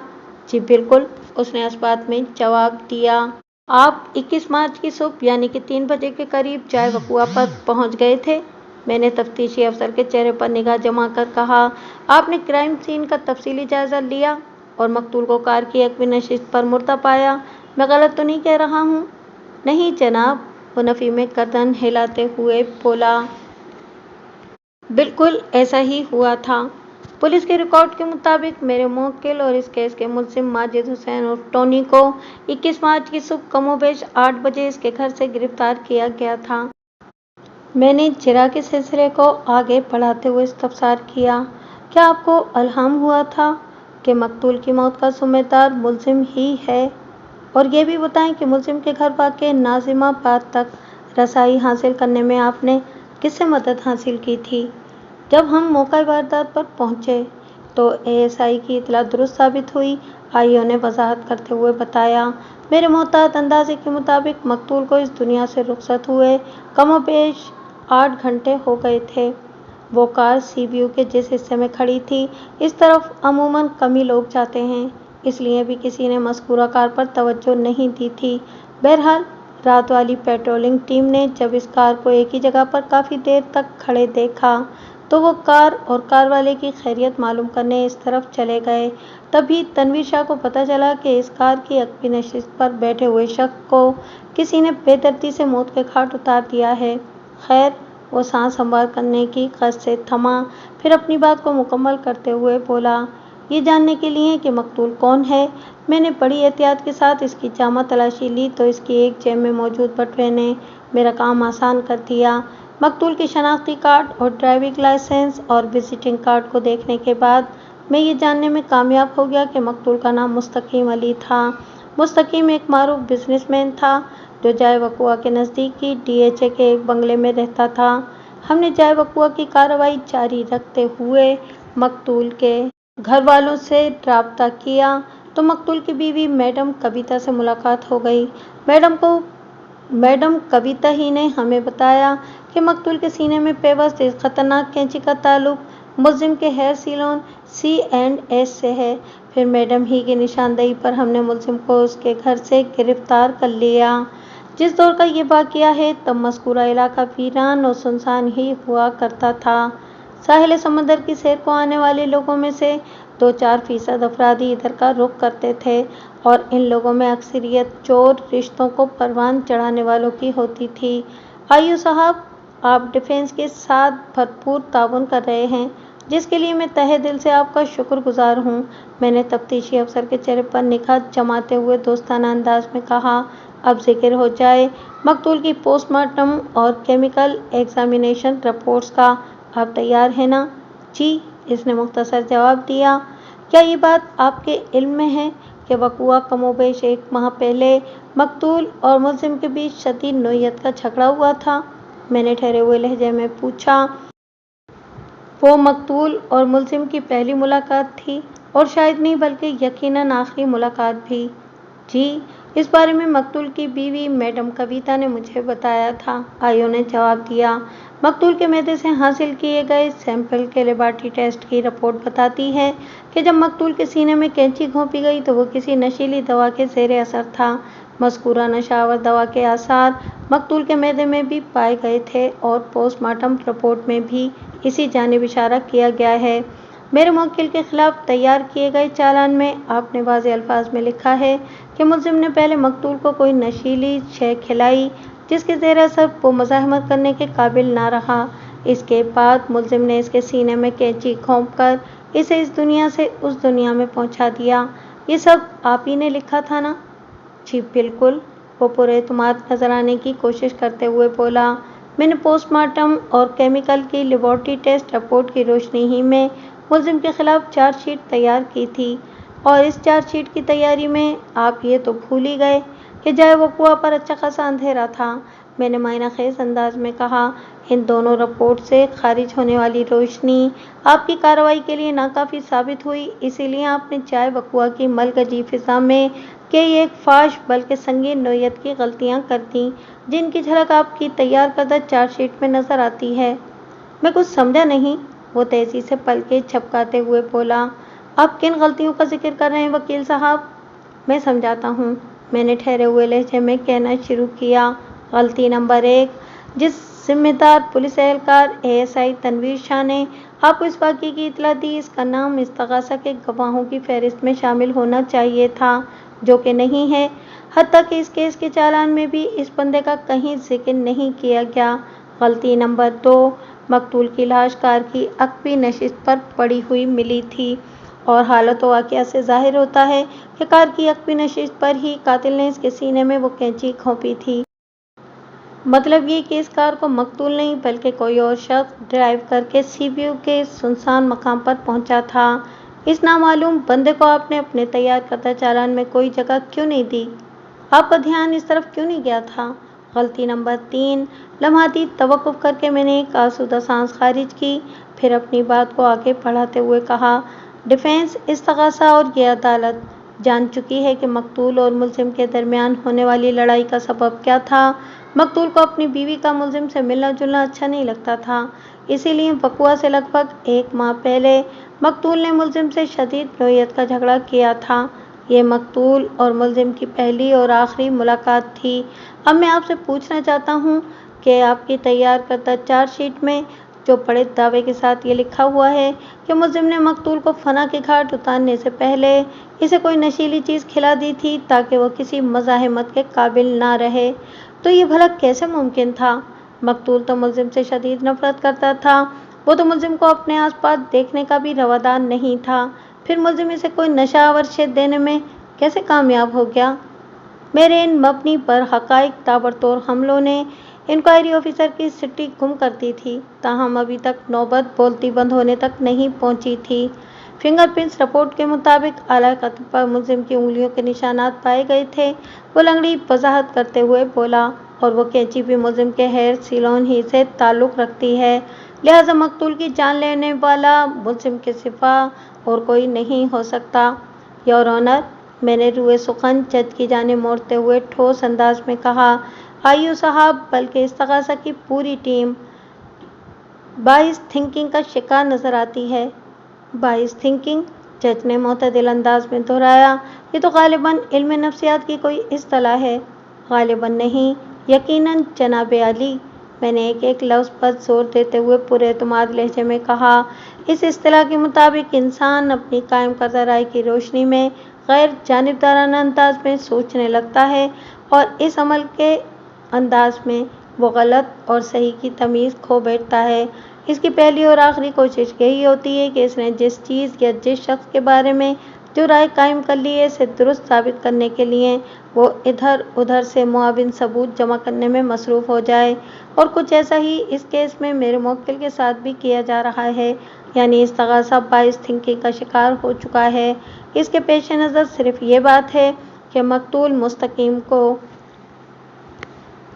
मेरे मुवक्किल माजिद हुसैन उर्फ टोनी ने ही मौत के घाट उतारा है, लिहाजा इस्तग़ासा मुस्तकीम अली के कातिल को ढूंढने के बजाय मुल्ज़िम को मुजरिम साबित करने के लिए कोशां है, जो किसी भी लिहाज से मुनासिब नहीं है। और कुछ ऐसा ही मामला फिंगरप्रिंट्स की रिपोर्ट के साथ भी है। मैं अपनी बात को अभी मोअज़्ज़ज़ अदालत के सामने पेश करके दिखाता हूँ। मैं लम्हे भर को रुका और एक गहरी सांस लेने के बाद दोबारा तफ्तीशी अफसर की जानिब मुतवज्जा हो गया। अभी आपने कहा है कि आला कत्ल यानी इस कैंची पर मुल्ज़िम के फिंगरप्रिंट्स पाए गए हैं, चुनांचे मकतूल की मौत का ज़िम्मेदार मुल्ज़िम ही है। मैंने आईओ की आंखों में बहुत दूर तक देखते हुए सवाल किया, आपने मोअज़्ज़ज़ अदालत के सामने ऐसा कहा था या नहीं? उसके चेहरे पर एक रंग सा आकर गुजर गया। जवाब देना ज़रूरी था, लिहाजा वो अपनी अंदरूनी कैफियत को छुपाते हुए जल्दी से बोला, जी मैंने कहा है। क्या जाए वक़ुआ पर फिंगरप्रिंट्स उठाने का काम आपने किया था? नहीं, ये काम हमारे फोरेंसिक एक्सपर्ट ने किया था। इस एक्सपर्ट का नाम बताएं। इमदाद हुसैन, आईओ ने जवाब दिया। फिंगरप्रिंट्स मैचिंग की रिपोर्ट इमदाद हुसैन ने तैयार की थी ना? मैंने कड़े लहजे में इस्तफसार किया। उसने उस बात में जवाब दिया, जी बिल्कुल। क्या आपने FP रिपोर्ट को अच्छी तरह पढ़ा था? हाँ, पक्का। मेरी जारिहाना तस्दीकी इस्तफसार पर एक लम्हे के लिए वो गड़बड़ा कर रह गया, फिर संभले हुए लहजे में जल्दी से बोला, एकदम पक्का वकील साहब। वेरी गुड, इस पर हम बाद में बात करेंगे। میں نے سرسری انداز میں کہا اور پھر پوچھا، کیا فنگر پرنٹس ایکسپرٹ امداد حسین صاحب نے صرف آلۂ قتل پر سے ہی انگلیوں کے نشانات اٹھائے تھے یا اس سلسلے میں کار کے مختلف حصوں کو بھی تختہ مشق بنایا تھا؟ کار کے دروازوں، ان کے ہینڈل، اسٹیئرنگ، ڈیش بورڈ اور دوسرے اہم حصوں سے بھی فنگر پرنٹس اٹھانے کی کوشش کی گئی تھی، لیکن بھائیوں نے لیکن پر بات کو نامکمل چھوڑا تو میں نے معنی خیز انداز میں کہا، کہیں آپ معزز عدالت کو یہ تو نہیں بتانے جا رہے کہ آلۂ قتل یعنی اس کینچی کے سوا اس کار کے کسی بھی اندرونی یا بیرونی حصے پر ملزم کی انگلیوں کے نشانات نہیں پائے گئے تھے؟ جی یہی حقیقت ہے، وہ اعتماد سے عاری لہجے میں بولا۔ یہ حقیقت تو ایک دوسری حیرت انگیز حقیقت کی جانب اشارہ کرتی ہے ایو صاحب۔ میں نے اسے سرِ عدالت اور بھی کئی چیزوں سے عاری کرتے ہوئے کہا کہ یا تو میرا موکل انتہائی بے وقوف انسان ہے اور یا پھر وہ جادو جانتا ہے۔ میں کچھ سمجھا نہیں، وہ پلکیں جھپکا کر رہ گیا۔ آپ اس بات کی وضاحت کر دیں تو مہربانی ہوگی۔ میں نے ملزم کے لیے بے وقوف انسان کے الفاظ اس لیے استعمال کیے ہیں کہ اس نے کار کے ہر حصے سے اپنی انگلیوں کے نشانات صاف کر دیے مگر کینچی پر اپنے فنگر پرنٹ چھوڑ دیے تاکہ پولیس کو اس تک رسائی حاصل کرنے میں کسی دشواری کا سامنا نہ ہو، میں نے طنز سے بھرپور لہجے میں کہا۔ اور جہاں تک میرے موکل کے جادوگر ہونے کی بات ہے تو یہ سمجھا اور سوچا جا سکتا ہے کہ وہ اپنے جادو کے زور پر مقتول کو موت کی نیند سلا کر جائے وقوعہ سے غائب ہو گیا۔ میرا مطلب ہے اس نے کار سے باہر رہتے ہوئے اپنے ہیئر سیلون پر استعمال ہونے والی ایک کینچی کو کار کے اندر پہنچا کر اسے جادوئی طاقت سے مقتول کے سینے میں پیوست کر دیا تھا۔ بہرحال اس صورت میں وہ احمق جادوگر کہلائے گا۔ پوچھیں کیوں؟ مجھے امید نہیں تھی کہ انکوائری آفیسر اس کیوں کا جواب جاننے کی کوشش کرے گا، لیکن وہ میری باتوں میں اس قدر گھر چکا تھا کہ بے ساختہ اس کے منہ سے نکلا، کیوں؟ اس لیے کہ میں نے ڈرامائی انداز میں جواب دیا، اس نے مقتول کی جان لینے کے لیے کسی دوسری چیز کے بجائے اپنے ہی ہیئر سیلون کی C&S مارک والی کینچی کو استعمال کیا اور دیکھ لیں وہ اپنی اس احمقانہ جادوئی حرکت کی وجہ سے پکڑا بھی گیا۔ ایو کی حالت دیدنی تھی، تاہم وہ اس متذبذب اور دگرگوں کیفیت سے جلد ہی نکل آیا اور شکایتی نظر سے مجھے دیکھتے ہوئے تلخ لہجے میں بولا، وکیل صاحب آپ اپنے موکل کی حماقتوں کا تذکرہ کر کے کہیں مجھے ماموں بنانے کی کوشش تو نہیں کر رہے؟ واللہ ہرگز نہیں، میں نے نفی میں گردن ہلاتے ہوئے گہری سنجیدگی سے کہا، یہ کام آپ کے بہن اور بہنوئی کے کرنے کا ہے، میں تو صرف یہ جاننا چاہتا ہوں کہ کیا آپ نے فنگر پرنٹس رپورٹ کو اچھی طرح پڑھا ہے؟ میں آپ کے سوال کا جواب ہاں میں دے چکا ہوں، وہ سٹ پٹائے ہوئے لہجے میں بولا۔ اس رپورٹ کے مطابق، میں نے اس کی برہمی کو جوتے کی نوک پر مارتے ہوئے ٹھوس انداز میں کہا، آلۂ قتل پر ملزم کے پارشل فنگر پرنٹس ملے تھے۔ کیا آپ اس لفظ پارشل کی وضاحت کرنا پسند فرمائیں گے؟ فنگر پرنٹس کی رپورٹ میں نے نہیں، فورینسک ایکسپرٹ امداد حسین صاحب نے تیار کی ہے، وہ ڈھلائی کی بلندیوں کو چھوتے ہوئے خفگی آمیز انداز میں بولا، آپ انہی سے جا کر پوچھیں۔ کہیں جا کر نہیں بلکہ امداد حسین کو یہاں بلا کر معزز عدالت کے روبرو پوچھنا زیادہ مناسب رہے گا، میں نے حتمی لہجے میں کہا۔ اس طرح پارشل اور ٹوٹل کا فرق واضح ہوتے ہی دودھ کا دودھ اور پانی کا پانی بھی الگ ہو جائے گا۔ پھر میں نے جج کی طرف دیکھتے ہوئے ان الفاظ میں اضافہ کر دیا، جناب عالی، آئندہ پیشی پر میں اس تقاضا کے فورینسک ایکسپرٹ محترم امداد حسین سے چند سوالات کرنا چاہتا ہوں۔ امید ہے کہ موصوف کو عدالت میں پیش کرنے کا بندوبست کیا جائے گا۔ جج نے اثبات میں گردن ہلا دی۔ منظر اسی عدالت کا تھا اور وٹنس اسٹینڈ پر اس کیس کا فورینسک ایکسپرٹ امداد حسین کھڑا تھا۔ امداد حسین کی عمر 45 اور 50 کے درمیان رہی ہوگی۔ وہ متناسب البدن، گندمی رنگت کا مالک، دراز قامت شخص تھا۔ اس کی پیشانی کے اوپر والے بال اڑ چکے تھے جس کی وجہ سے واضح ایم بنا ہوا دکھائی دیتا تھا۔ اس نے آنکھوں پر نظر کا چشمہ لگا رکھا تھا۔ گواہ کا بیان حلفی ریکارڈ ہو چکا تو میں چرا کے لیے اس کے نزدیک چلا گیا اور اس کے چہرے پر نگاہ جما کر میں نے رسانیت بھرے لہجے میں کہا، امداد صاحب آپ کو یہاں بلانے کے لیے معذرت خواہ ہوں مگر ایک ضرورت ہی ایسی آن پڑی تھی کہ آپ کو زحمت دینا پڑی۔ بہرحال آپ کا بہت بہت شکریہ، میں نے لمحاتی توقف کر کے پھر کہا، तो शुरू किया जाए। जी ज़रूर, उसने मुख्तसर जवाब दिया। आपने अपनी तैयार करदा फिंगरप्रिंट्स रिपोर्ट में लिखा है कि आला कत्ल यानी कि C&S ट्रेड मार्क वाली इस कैंची पर मुलजिम की उंगलियों के जुज़वी निशानात मिले हैं और इसके लिए आपने पार्शल का लफ्ज़ इस्तेमाल किया है। हमने पिछली पेशी पर इस केस के इंक्वायरी ऑफिसर से पार्शल के मायने को समझने की कोशिश की तो उन्होंने हमें आपकी तरफ रेफ़र कर दिया। मोअज़्ज़ज़ अदालत आपकी ज़बान से इस लफ्ज़ की तशरीह सुनना चाहती है, तो प्लीज़। अपनी बात के इख्तिताम पर मैंने ग्रीन सिग्नल का इशारा दिया तो वो खंकार कर गला साफ करते हुए बोला, वकील साहब, लफ्ज़ पार्शल में कोई फ़लसफ़ा छुपा हुआ है और न ही इसे रॉकेट साइंस समझा जा सकता है। इसके सीधे साधे मायने वही हैं जो डिक्शनरी में दर्ज हैं, यानी जुज़वी या अधूरा, टोटल यानी मुकम्मल का नक़ीज़। शुक्रिया इम्तियाज़ साहब, मैंने मुतदिल अंदाज में कहा। तो फिंगरप्रिंट्स रिपोर्ट में लिखे हुए इस लफ्ज़ से आपकी मुराद ये है कि आला कत्ल पर मुलजिम की उंगलियों के आधे अधूरे निशानात पाए गए थे? जी बिल्कुल, उसने दो टोक अंदाज में जवाब दिया। इसे ब्रोकन फिंगरप्रिंट्स भी कहा जाता है। इसका मतलब ये होता है कि उंगलियों के निशानात कटे फिटे और मिटे से हैं। कटे फिटे और मिटे से, मैंने पुरसोच अंदाज में दोहराया और कहा, तो क्या हम पार्शल ब्रोकन फिंगरप्रिंट्स के ज़ेल में ये कह सकते हैं कि किसी ने नादानिस्ती में आला कत्ल को अपने हाथ में ले लिया हो, जिसकी वजह से वहाँ मौजूद फिंगरप्रिंट में अधूरापन पैदा हो गया हो, यानी वो बाज़ मकामात पर कट फिट और मिट गए हों?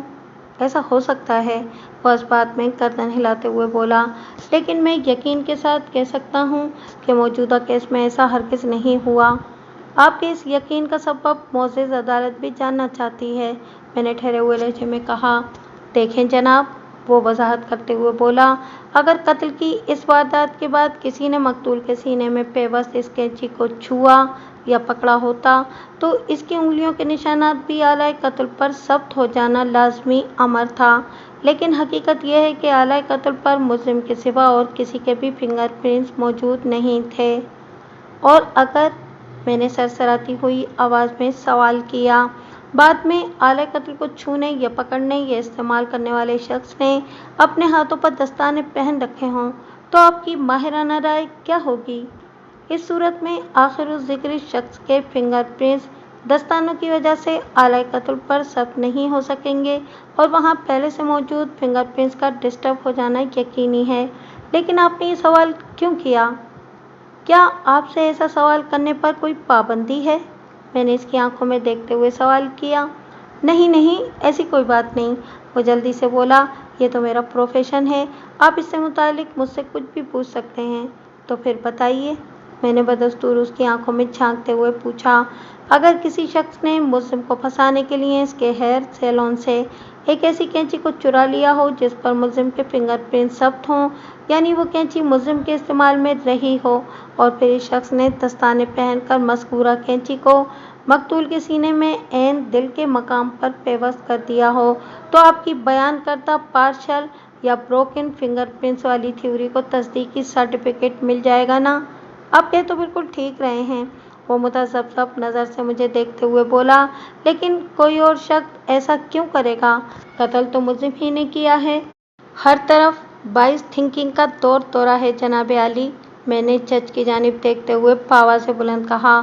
हमारे मुअज़्ज़िज़ फोरेंसिक एक्सपर्ट जनाब इमदाद हुसैन ने अदालत का फैसला आने से पहले ही अपना फैसला सादिर फरमा दिया है कि मकतूल मुस्तकीम की मौत का ज़िम्मेदार मुलजिम के सिवा और कोई हो ही नहीं सकता।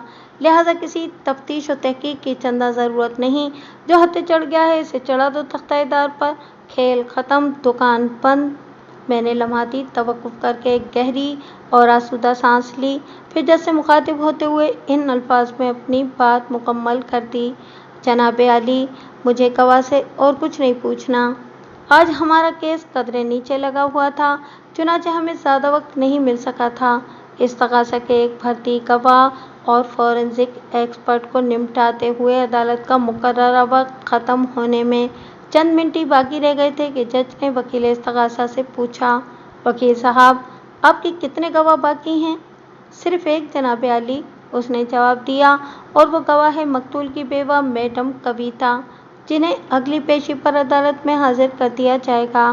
جج نے سر کو اسپاتی جنبش دی اور اگلی پیشی کی تاریخ دے کر عدالت برخاست کرنے کا اعلان کر دیا۔ The court is adjourned۔ ہم عدالت سے باہر آئے تو ٹونی کی والدہ صغریٰ بیگم میرے ساتھ تھی، اور اسی لیے میں نے ہم کا لفظ استعمال کیا ہے۔ وہ اللہ کی بندی ہر پیشی پر عدالت میں موجود ہوتی تھی، اور اسی بہانے اسے اپنے بیٹے سے ملنے کا موقع بھی مل جاتا تھا، اور اس ملاقات کا اہتمام میں نے ہی کر رکھا تھا۔ دراصل جیل سے جو گاڑی قیدیوں کو سٹی کورٹ لے کر آتی تھی، اس میں وین ڈرائیور کے علاوہ 2 پولیس اہلکار بھی ہوتے تھے، اور جب تک سارے قیدیوں کی پیشیاں مکمل نہ ہو جائیں وہ وین سٹی کورٹ کے احاطے ہی میں کھڑی رہتی تھی، لہذا پولیس اہلکاروں کی مٹھی گرم کر کے قیدی سے ملاقات ممکن ہو جاتی تھی۔ اس دوران میں پولیس اہلکار تھوڑے فاصلے پر کھڑا قیدی اور اس کے ملاقاتی کو گہری نظر سے دیکھتا رہتا تھا۔ جیل جا کر اپنے بیٹے سے ملنے کی بنسبت صغریٰ بیگم کے لیے یہ ملاقات سہل ثابت ہوتی تھی، اور اس طرح وہ عدالتی کارروائی سے بھی باخبر رہتی تھی۔ میں زندگی میں پہلی بار کسی کیس کی سماعت دیکھ اور سن رہی ہوں، وین کی جانب جاتے ہوئے صغریٰ بیگم نے مجھ سے کہا۔ ماشاء اللہ، آپ تو بڑے اچھے انداز میں ٹونی کا مقدمہ لڑ رہے ہیں۔ ہر پیشی پر یہی محسوس ہوتا ہے کہ آج عدالت ٹونی کو بے گناہ تسلیم کر کے اس کی باعزت برئت کے احکامات صادر کر دے گی، مگر پھر ایک اور تاریخ پڑ جاتی ہے۔ آپ کو عدالتی پروسیس سے اس لیے بھی کوفت اور الجھن محسوس ہو رہی ہے کہ پہلے کبھی آپ کا ان معاملات سے واسطہ نہیں پڑا ہے، میں نے سمجھانے والے انداز میں کہا، جبکہ یہ سب کچھ معمول کے مطابق ہے۔ جب تک استغاثہ اور صفائی کے وکلاء اپنا پورا زور نہ صرف کر دیں، کیس کسی نتیجے پر نہیں پہنچتا، اس کے بعد ہی جج نے کسی ایک فریق کے حق میں فیصلہ دینا ہوتا ہے۔ آپ کو یہ سوچ کر مطمئن رہنا چاہیے کہ ہم کامیابی کے بہت نزدیک آ چکے ہیں۔ آئندہ 1-2 پیشی میں اس مقدمے کا فیصلہ ٹونی کے حق میں ہو جائے گا۔ میں نے آپ کے بیٹے کو اس مصیبت سے نکالنے کے لیے دلائل کی جو عمارت کھڑی کی ہے، بس اس پر چھت ڈالنا باقی ہے۔ اس پیشی پر میں نے جو شیٹرنگ لگائی ہے، آئندہ پیشی پر انشاءاللہ اس میں مال بھی بھر دوں گا۔ صغریٰ بیگم نے تہہ دل سے میرا شکریہ ادا کرنے کے بعد مجھے ڈھیروں دعائیں دیں۔ میں نے جیل وین کے قریب پہنچ کر ٹونی سے اس کی ملاقات کرائی، پھر پارکنگ لاٹ کی جانب بڑھ گیا۔ آج عدالت کے کمرے میں بہت زیادہ رش تھا۔ استغاثہ کی سب سے اہم گواہ اور مقتول مستقیم علی کی بیوہ میڈم کویتا وٹنس اسٹینڈ میں موجود تھی۔ کویتا کی عمر 35 کے قریب رہی ہوگی، لیکن اس نے اپنے سراپے کی ایسی دیکھ ریکھ کر رکھی تھی کہ وہ 25 سے زیادہ کی نظر نہیں آتی تھی۔ اس کا حسن بے مثال اور جمال باکمال تھا، اگرچہ اسے کسی خاص تیاری کی ضرورت نہیں تھی، اس کے باوجود بھی وہ خوب سج دھج کر گواہی دینے آئی تھی۔ جج کرسی انصاف پر براجمان ہو چکا تو عدالتی کارروائی کا آغاز ہوا۔ کویتا نے سچ بولنے کا حلف اٹھانے کے بعد اپنا مختصر سا بیان ریکارڈ کرا دیا تو وکیل استغاثہ وٹنس باکس کے نزدیک چلا گیا۔ میڈم، وکیل استغاثہ نے ایکیوز باکس میں کھڑے ملزم کی جانب اشارہ کر کے اپنی گواہ سے پوچھا، کیا آپ اس شخص کو جانتی ہیں؟ بہت اچھی طرح جانتی ہوں وکیل صاحب، وہ نفرت آمیز لہجے میں بولی۔ یہ گھمنڈی، قصیلا، چال باز، احسان فراموش اور سب سے بڑھ کر ایک قاتل ہے۔ کویتا کی اوپننگ ڈیلیوری سے ہی مجھے اندازہ ہو گیا کہ وکیل استغاثہ نے اپنے اس گواہ کو خوب تیاری کرا رکھی تھی۔ وہ اپنی زہریلی جرح کو آگے بڑھاتے ہوئے بولا، کویتا جی، آپ نے ابھی ملزم کے لیے جن الفاظ کا استعمال کیا ہے، ذرا ان کی وضاحت کر دیں تو نوازش ہوگی۔ میں نے اس بدبخت کے لیے قاتل کا لفظ استعمال کیا ہے، تو آپ خود ہی دیکھ لیں۔ یہ اس وقت میرے شوہر کے قتل کے سلسلے ہی میں پھنسا ہوا ہے، وہ برا سا منہ بناتے ہوئے بولی۔ باقی اس کا گھمنڈی پن، چال بازی، غیظ و غضب کسی سے چھپا ہوا نہیں ہے۔ میں یہاں پر صرف اس کی احسان فراموشی کی بات کروں گی۔ میں نے اس پہ ترس کھا کر اس کی بھلائی کے لیے 5 لاکھ روپے اندھے کنویں میں ڈال دیے، اور اس نے میری نیکی کا یہ صلہ دیا کہ مجھ پر ہی لائن مارنے لگا۔ یہ مجھ سے شادی کا خواہاں تھا، اور ڈھکے چھپے الفاظ میں مجھ سے کہتا رہتا تھا کہ میں مستقیم کو چھوڑ کر اس کی ہو جاؤں۔ میں نے اسے سمجھانے کی کوشش کی کہ وہ جو چاہ رہا ہے ऐसा होना मुमकिन नहीं है। इसी दौरान में बकुआ से 1 माह पहले मुस्तकीम का इससे झगड़ा हो गया, तो इसके बाद मैंने इसके सैलून पर जाना ही छोड़ दिया। इंतकामन इसने मेरे शौहर की जान ले ली। बात के इख्तिताम पर वो शोला बार नज़र से मुलजिम टोनी को घूरने लगी। वकील इस्तग़ासा ने अय्यारी भरे लहजे में कहा, मुलजिम के बारे में आपके इजहार ख्यालात को हम बाद में तफसीलन ज़ेर बहस लाएंगे। अभी मोअज़्ज़िज़ अदालत ये जानना चाहती है कि इन 5 लाख रुपयों का क्या किस्सा है जो आपने मुलजिम पर तरस खाकर किसी अंधे कुएं में फेंक दिए थे। ये नाज़माबाद की एक छोटी सी किराए की दुकान में हेयर सैलून खोलने बैठा था। गवाह ने जवाब दिया, ये अपने काम का माहिर है। मैंने इससे ज़्यादा काबिल और कोई हेयर आर्टिस्ट नहीं देखा। मुझे ऐसा लगा कि इसे किसी पोश एरिया में सैलून खोलकर काम करना चाहिए, सो मैंने इसे 5 लाख रुपए दिए ताकि ये PECHS वाले इस बंगले का ग्राउंड फ्लोर खरीद सके, जहाँ पर इस वक्त इसका कॉम एंड सीजर नामी हेयर सैलून मौजूद है। मेरे इस एहसान का इस कमज़र्फ़ ने यह मतलब निकाला कि मैं इस पर फ़िदा हो गई हूँ। इसके बाद इसने मुझसे जो जो तवक्कुआत लगाईं वो मैं उनका ज़िक्र कर चुकी हूँ। वकील साहब, मेरे फाजिल दोस्त, वकील इस्तग़ासा ने मेरी तरफ देखते हुए तंज़िया लहजे में कहा, देख लें, इस्तग़ासा ने यह साबित करके दिखा दिया कि मुलजिम को एक भारी रकम फराहम करने वाली हस्ती इस केस से जुड़ी हुई है। मकतूल की बेवा मैडम कविता ही वो अहम शख्सियत हैं जो मुलजिम को किराए की एक छोटी सी दुकान से उठाकर PECHS जैसे पोश इलाके में लाई थी, लेकिन इस नमक हराम ने अपने मोहसिन ही को डस लिया।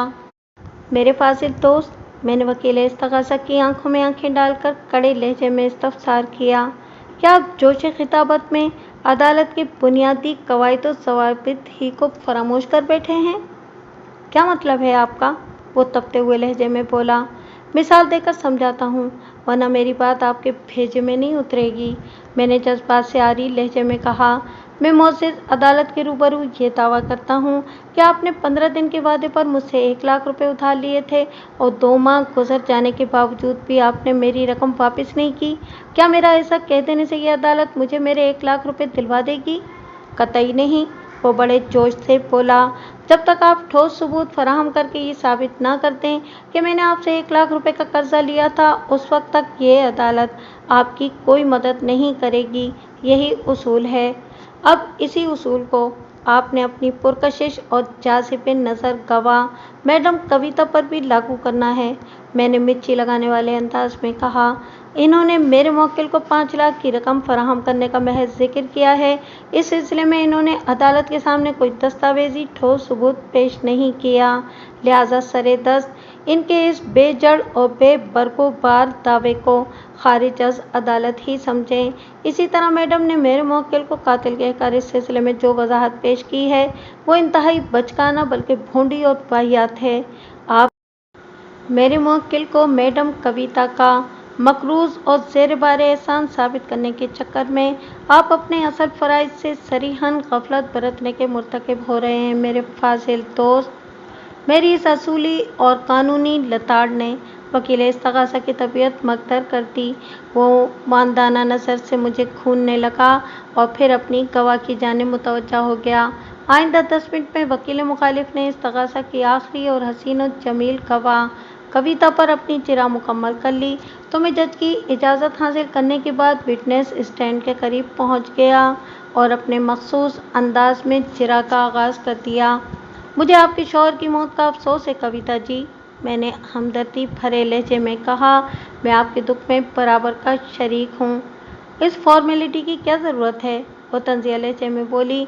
आपकी ज़बान पर मकतूल की मौत के हवाले से मेरे लिए दुख, गम, हमदर्दी और अफसोस के अल्फाज अच्छे नहीं लगते। आप तो मुस्तकीम के कातिल को बेगुनाह साबित करने के लिए अपना पूरा जोर लगा रहे हैं।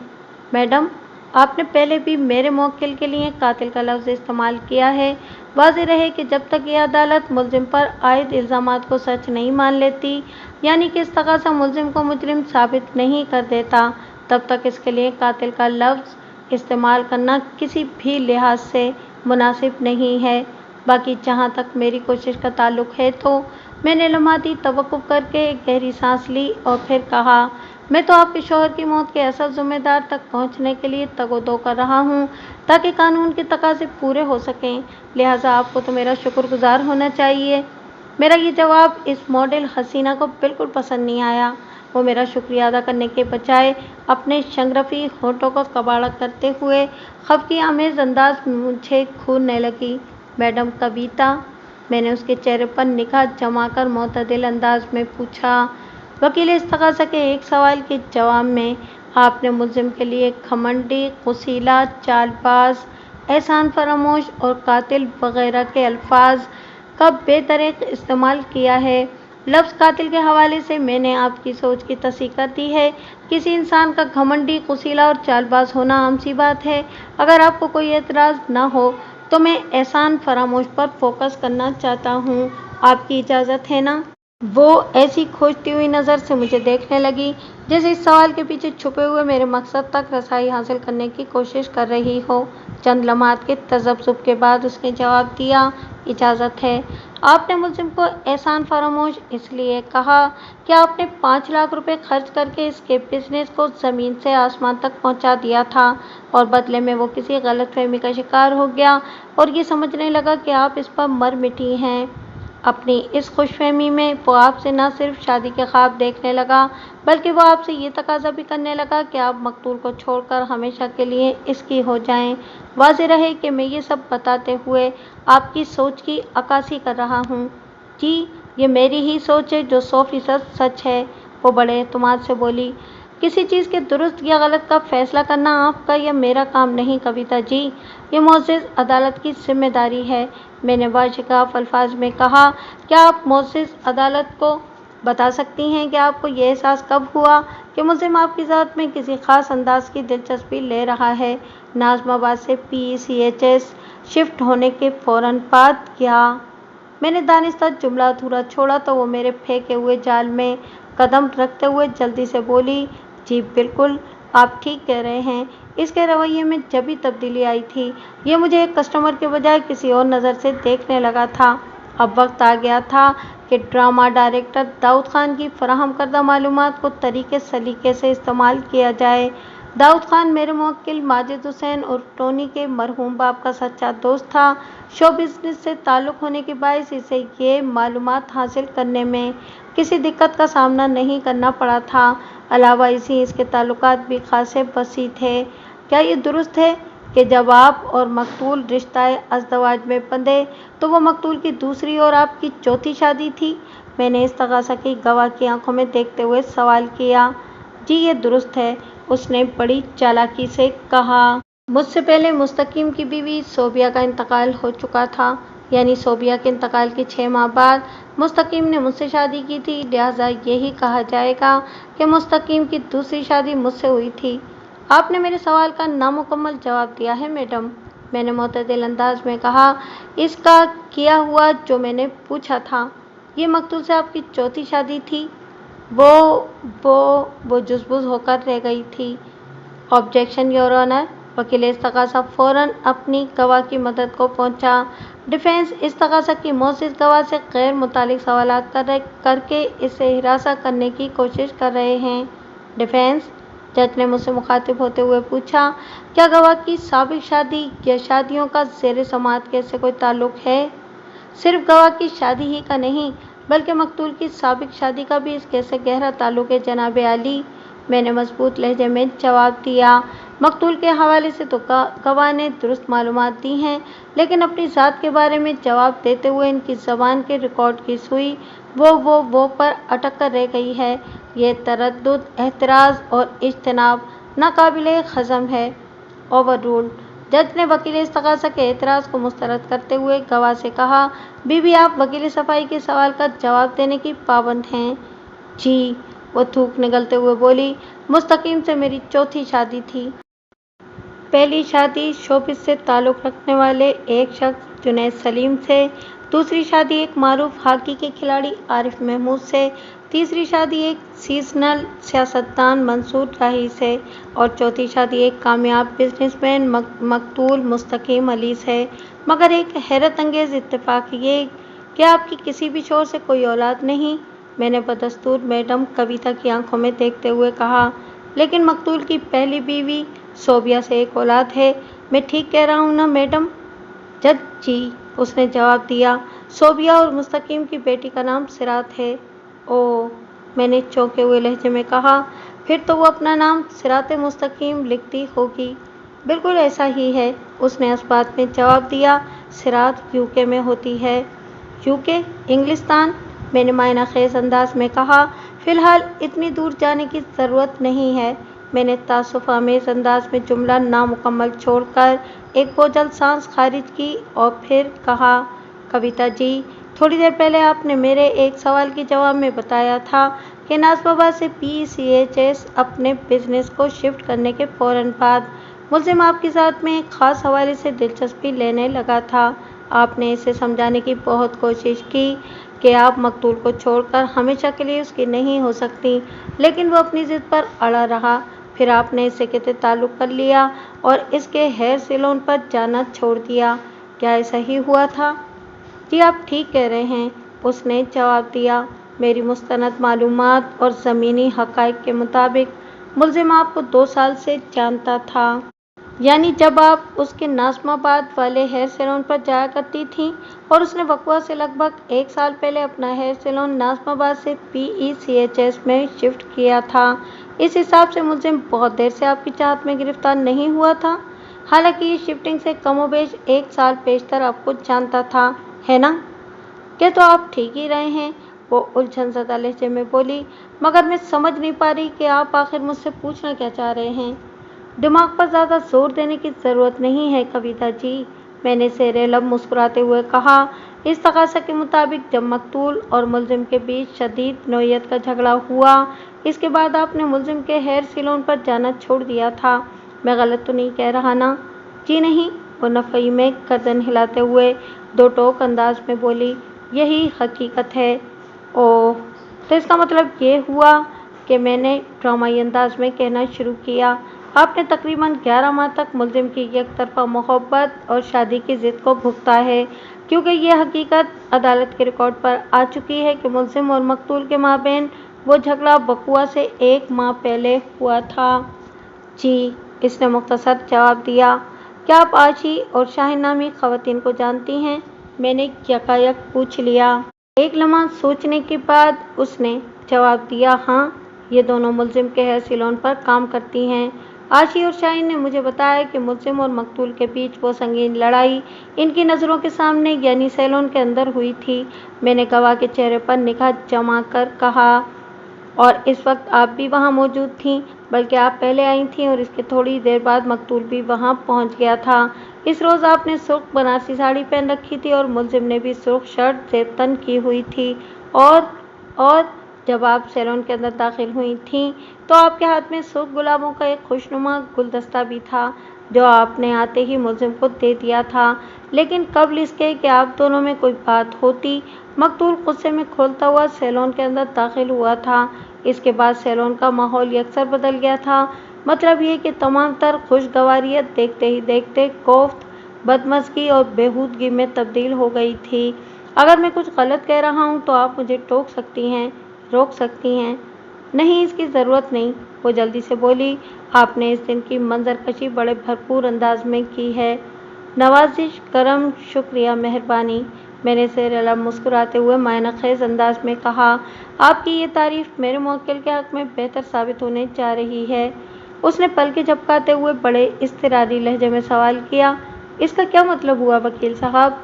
मोअज़्ज़िज़ अदालत इस राज तक पहुँचने में गहरी दिलचस्पी रखती है कि मैंने इसके इस्तफसार को यकसर नज़रअंदाज करते हुए जारिहाना लहजे में पूछा, इस रोज़ आपने सुर्ख रंग की साड़ी क्यों पहन रखी थी? मुल्जिम ने सुर्ख शर्ट किस मकसद से पहनी हुई थी और आपने सुर्ख गुलाबों वाला गुलदस्ता मुल्जिम को क्यों दिया था? ये एक इत्तेफाक भी तो हो सकता है, वो बात को निभाते हुए गड़बड़ाहट भरे लहजे में बोली।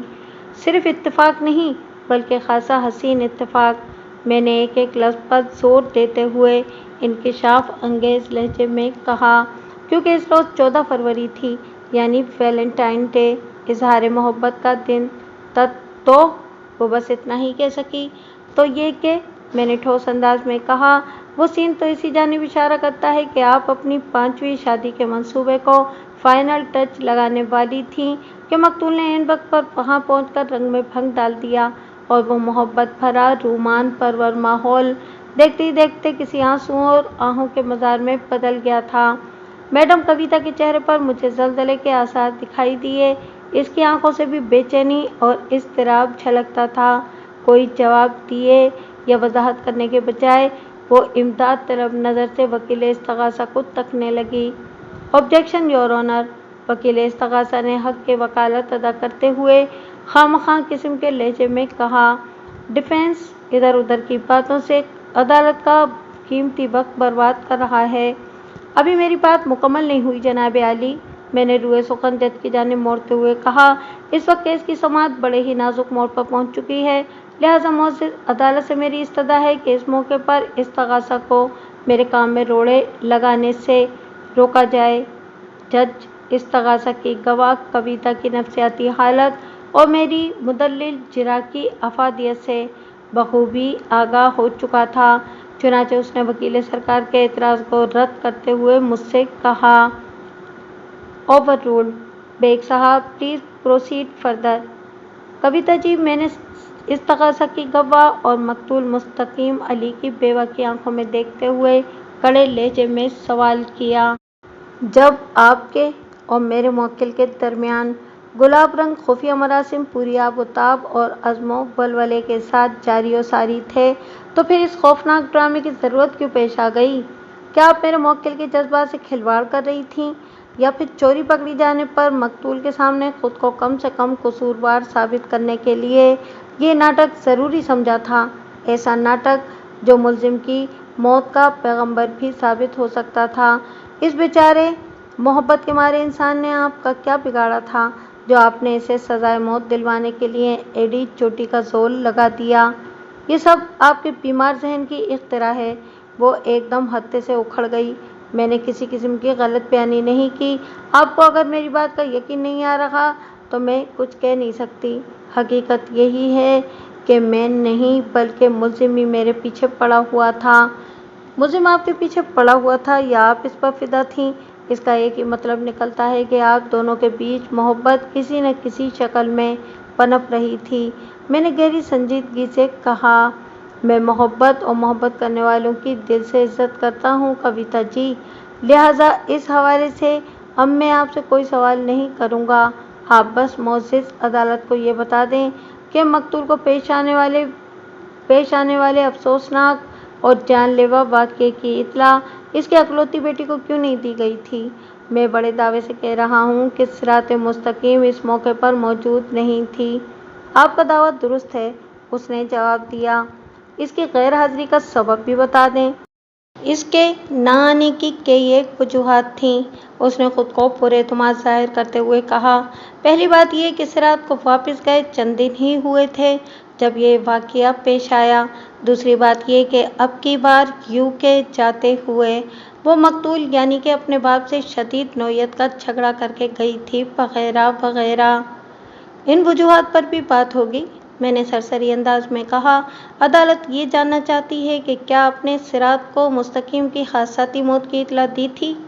جی بالکل، وہ مجھ سے نگاہ چراتے ہوئے جلدی سے بولی۔ حالانکہ مستقیم سے جھگڑنے کے بعد اس نے واضح الفاظ میں یہ اعلان کر دیا تھا کہ آج کے بعد وہ مستقیم سے ملنے کبھی پاکستان نہیں آئے گی اور مستقیم بھی کبھی اس سے رابطہ کرنے کی کوشش نہ کرے۔ ایسا کیوں؟ میں نے سوالیہ نظر سے استغاثہ کی گواہ کی جانب دیکھا۔ ایک باپ اور اس کی اکلوتی بیٹی کے بیچ ایسی بھی کیا ناراضگی؟ کویتا جی، اول تو صراط اپنی ماں صوبیہ کی موت کا ذمہ دار مستقیم کو سمجھتی ہے، جو کہ بالکل غلط ہے، وہ وضاحت کرتے ہوئے بولی۔ صوبیہ ہارٹ پیشنٹ تھی اور اس کی موت ہارٹ اٹیک ہی سے واقع ہوئی تھی۔ دوئم، وہ مجھ سے شدید نفرت کرتی ہے۔ اس نے کئی بار برملا ان خیالات کا اظہار بھی کیا ہے کہ اس کا باپ میرے چکر میں پڑا ہوا تھا، اس لیے وہ صوبیہ کی بیماری پر توجہ نہیں دے سکا۔ صراط کا ایسا سوچنا درست نہیں ہے کیونکہ میری اور مستقیم کی جب پہلی ملاقات ہوئی، صوبیہ کے انتقال کو 3 ماہ گزر چکے تھے۔ बहरहाल वो मुस्तकीम के साथ ही मुझे भी अपनी माँ की कातिल समझती है। इसके बावजूद भी मैंने मुस्तकीम की मौत की इत्तला देने के लिए कई बार इसे फ़ोन किया, मगर इसने एक मर्तबा भी मेरी कॉल अटेंड नहीं की। अजीब खरदिमाग लड़की है और फितना परवर भी। फितना परवर? मैंने उसके कहे हुए अल्फाज को उलझन ज़दा अंदाज में दोहराया। इसका क्या मतलब हुआ? मैंने आपको बताया है ना, जब मुस्तकीम ने मुल्जिम के हेयर सैलून पर जाकर इससे झगड़ा किया तो सिरात को वापस गए चंद रोज़ ही हुए थे। वो वजाहत करते हुए बोली, मुझे यकीन है कि जब वो यहाँ थी तो इसी ने मेरे खिलाफ मुस्तकीम के कान भरे थे।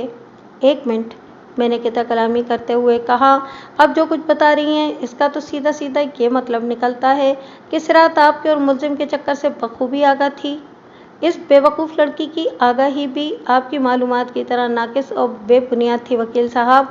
वो बुरा सा मुँह बनाकर तंजिया लहजे में बोली, जिन दिनों सिरात कराची में थी तो मैं 2-3 बार इसे अपने साथ मुल्जिम के हेयर सैलून पर ले गई थी। मेरे और मुल्जिम के बीच होने वाली बेतकल्लुफ़ाना गुफ्तगू से इस कमअक़ल ने यह नतीजा निकाला कि हमारे दरमियान किसी किस्म का गैर निसाबी चक्कर चल रहा है। आप मेरी बात तो समझ ही गए होंगे वकील साहब। जी बिल्कुल, मैंने इसके सवाल का मुस्बित जवाब देते हुए कहा, मगर इस हिकमत के साथ के राई हो तो पहाड़ बनता है। इसके चेहरे पर कई रंग आकर गुजर गए। इन रंगों में ये उलझन बड़ी वाज़ेह नजर आ रही थी कि वो कुछ कहना चाहती है, मगर सरे दर्द इसे मुनासिब अल्फाज नहीं मिल रहे।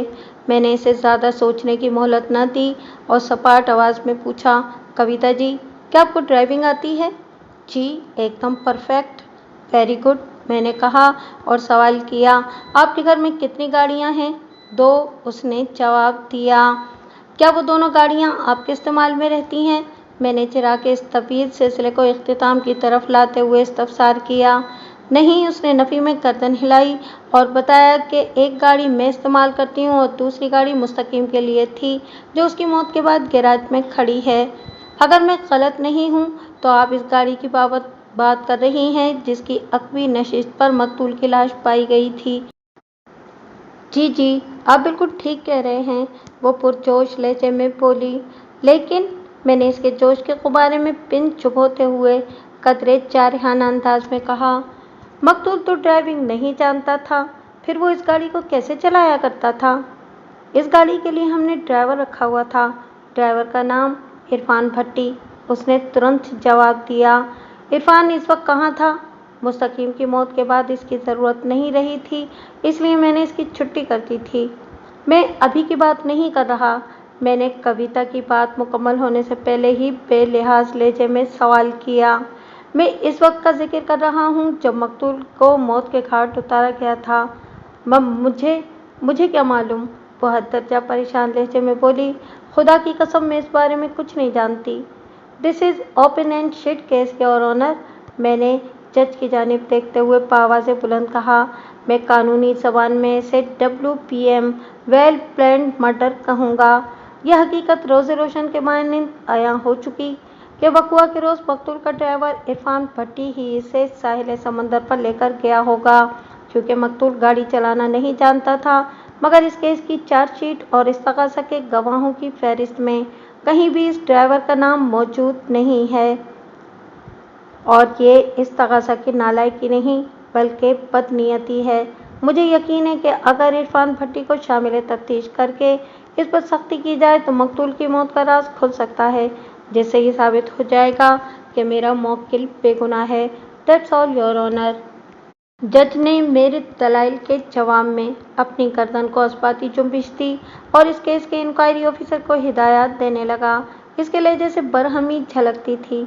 मैंने फातिहाना नज़र से वकील इस्तग़ासा को देखा। वो निगाह चुराकर कोर्ट रूम के दरवाजे को तकने लगा। बादियुल ख़याल में लगता था कि वो भागने का इरादा रखता है। इरफान भट्टी को तलाश करने के लिए पुलिस को कुओं में बांस डलवाना पड़े और न ही दश्तो सहरा में घोड़े दौड़ाने की ज़रूरत महसूस हुई। वो अपने घर पाके महमूदाबाद में बासानी मिल गया था और वो भी बड़े रिलैक्स मूड में, जैसे लंबी छुट्टियां गुजारने किसी पुरफिज़ा मकाम पर क़याम पज़ीर हो। इस्तग़ासा का पहले मकतूल की ड्राइवर पर तवज्जो न देना उसकी कोताही थी, या मुजरमाना ग़फलत और या फिर बदनीयती, ये जानना ज़्यादा अहम नहीं था। असल बात ये थी कि कोर्ट के सख्त ऑर्डर्स पर पुलिस को फौरी एक्शन लेना पड़ गया था।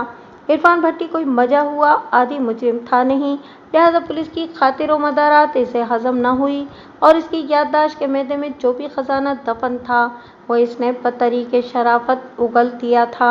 इसकी बयान करदा कहानी ने इस केस को एक नया रंग दे दिया। मकतूल के ड्राइवर के मुताबिक सिरात मुस्तकीम ने यूके जाते हुए से 1 लाख रुपए और मजलूम के हेयर सैलून में इस्तेमाल होने वाली एक कैंची देने के बाद ये कहा था कि इसके जाने के बाद वो इस कैंची को मैडम कविता के सीने में घोंपकर इसे मौत की नींद सुला दे। इस तरह कविता के कत्ल का इल्जाम मुलजिम टोनी पर जाएगा और इन दोनों की कहानी खत्म।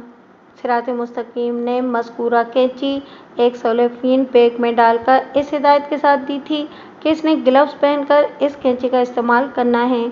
अगर मकतूल का ड्राइवर अपनी कहानी को यहाँ तक महदूद रखता तो फिर ये सवाल उठता था कि उसने कविता की बजाय उसके शौहर को मौत के घाट क्यों उतारा था। मगर वही बात कि पुलिस की कस्टडी में वो अपने अंदर कुछ भी छुपा कर नहीं रख सका था।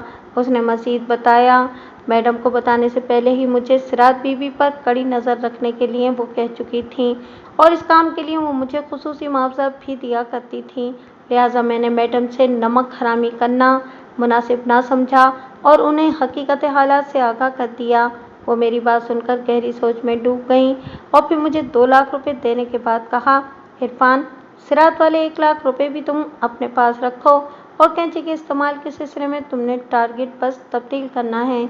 अब मेरे बजाय तुम इस कैंची को मुस्तकीम के सीने में घोंपोगे। बाकी सब मैं संभाल लूँगी। मैं इसके मैदे में कुछ ऐसा उतार दूँगी कि वो तुम्हारे काम में मज़ाहमत नहीं करेगा। तुम बड़ी आसानी से अपने मकसद में कामयाब हो जाओगे। फिर मैं तुम्हें नौकरी से निकाल दूँगी। जब ये मामला ठंडा पड़ जाएगा और टोनी को मुस्तकीम के कत्ल के इल्ज़ाम में सज़ाए मौत हो जाएगी तो मैं तुम्हें दोबारा बुला लूँगी। इरफान भट्टी की निशानदही पर जब कविता को भी शामिल तफ्तीश किया गया तो हक़ाइक़ से मज़ीद पर्दा उठ गया। इस दौरान में यूके में सिरात मुस्तकीम से भी राब्ता कर लिया गया था। अगली पेशी से पहले वो पाकिस्तान में थी। इसके बयान हल्फी ने तहलका डाल दिया। इसे मुस्तकीम की मौत की खबर नहीं दी गई थी और इरफान की सुनाई हुई कहानी का इब्तिदाई हिस्सा भी बोगस साबित हुआ था।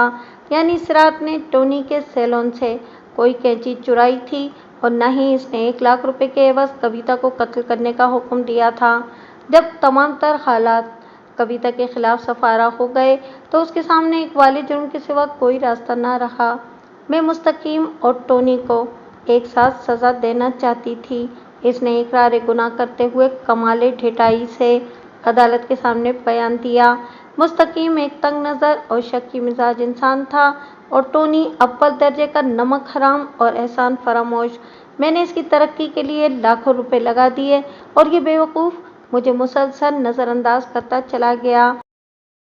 ये मुझसे महज दोस्ती नहीं रखना चाहता था बल्कि इसका मुतालबा था कि मैं पहले मुस्तकीम से तलाक लूँ, इसके बाद ये किसी संजीदा ताल्लुक़ के बारे में सोचेगा। दकियानूसी बुज़दिल निकम्मा कहीं का। इसके अलावा भी वो फितना परवर औरत मेरे मौक्किल की शान में पता नहीं क्या क्या बोलती चली गई। ये बताने की ज़रूरत नहीं कि आइंदा पेशी पर अदालत ने मेरे मौक्किल माजिद हुसैन उर्फ टोनी को बेगुनाह गिरदानते हुए बाइज्जत बरी कर दिया था।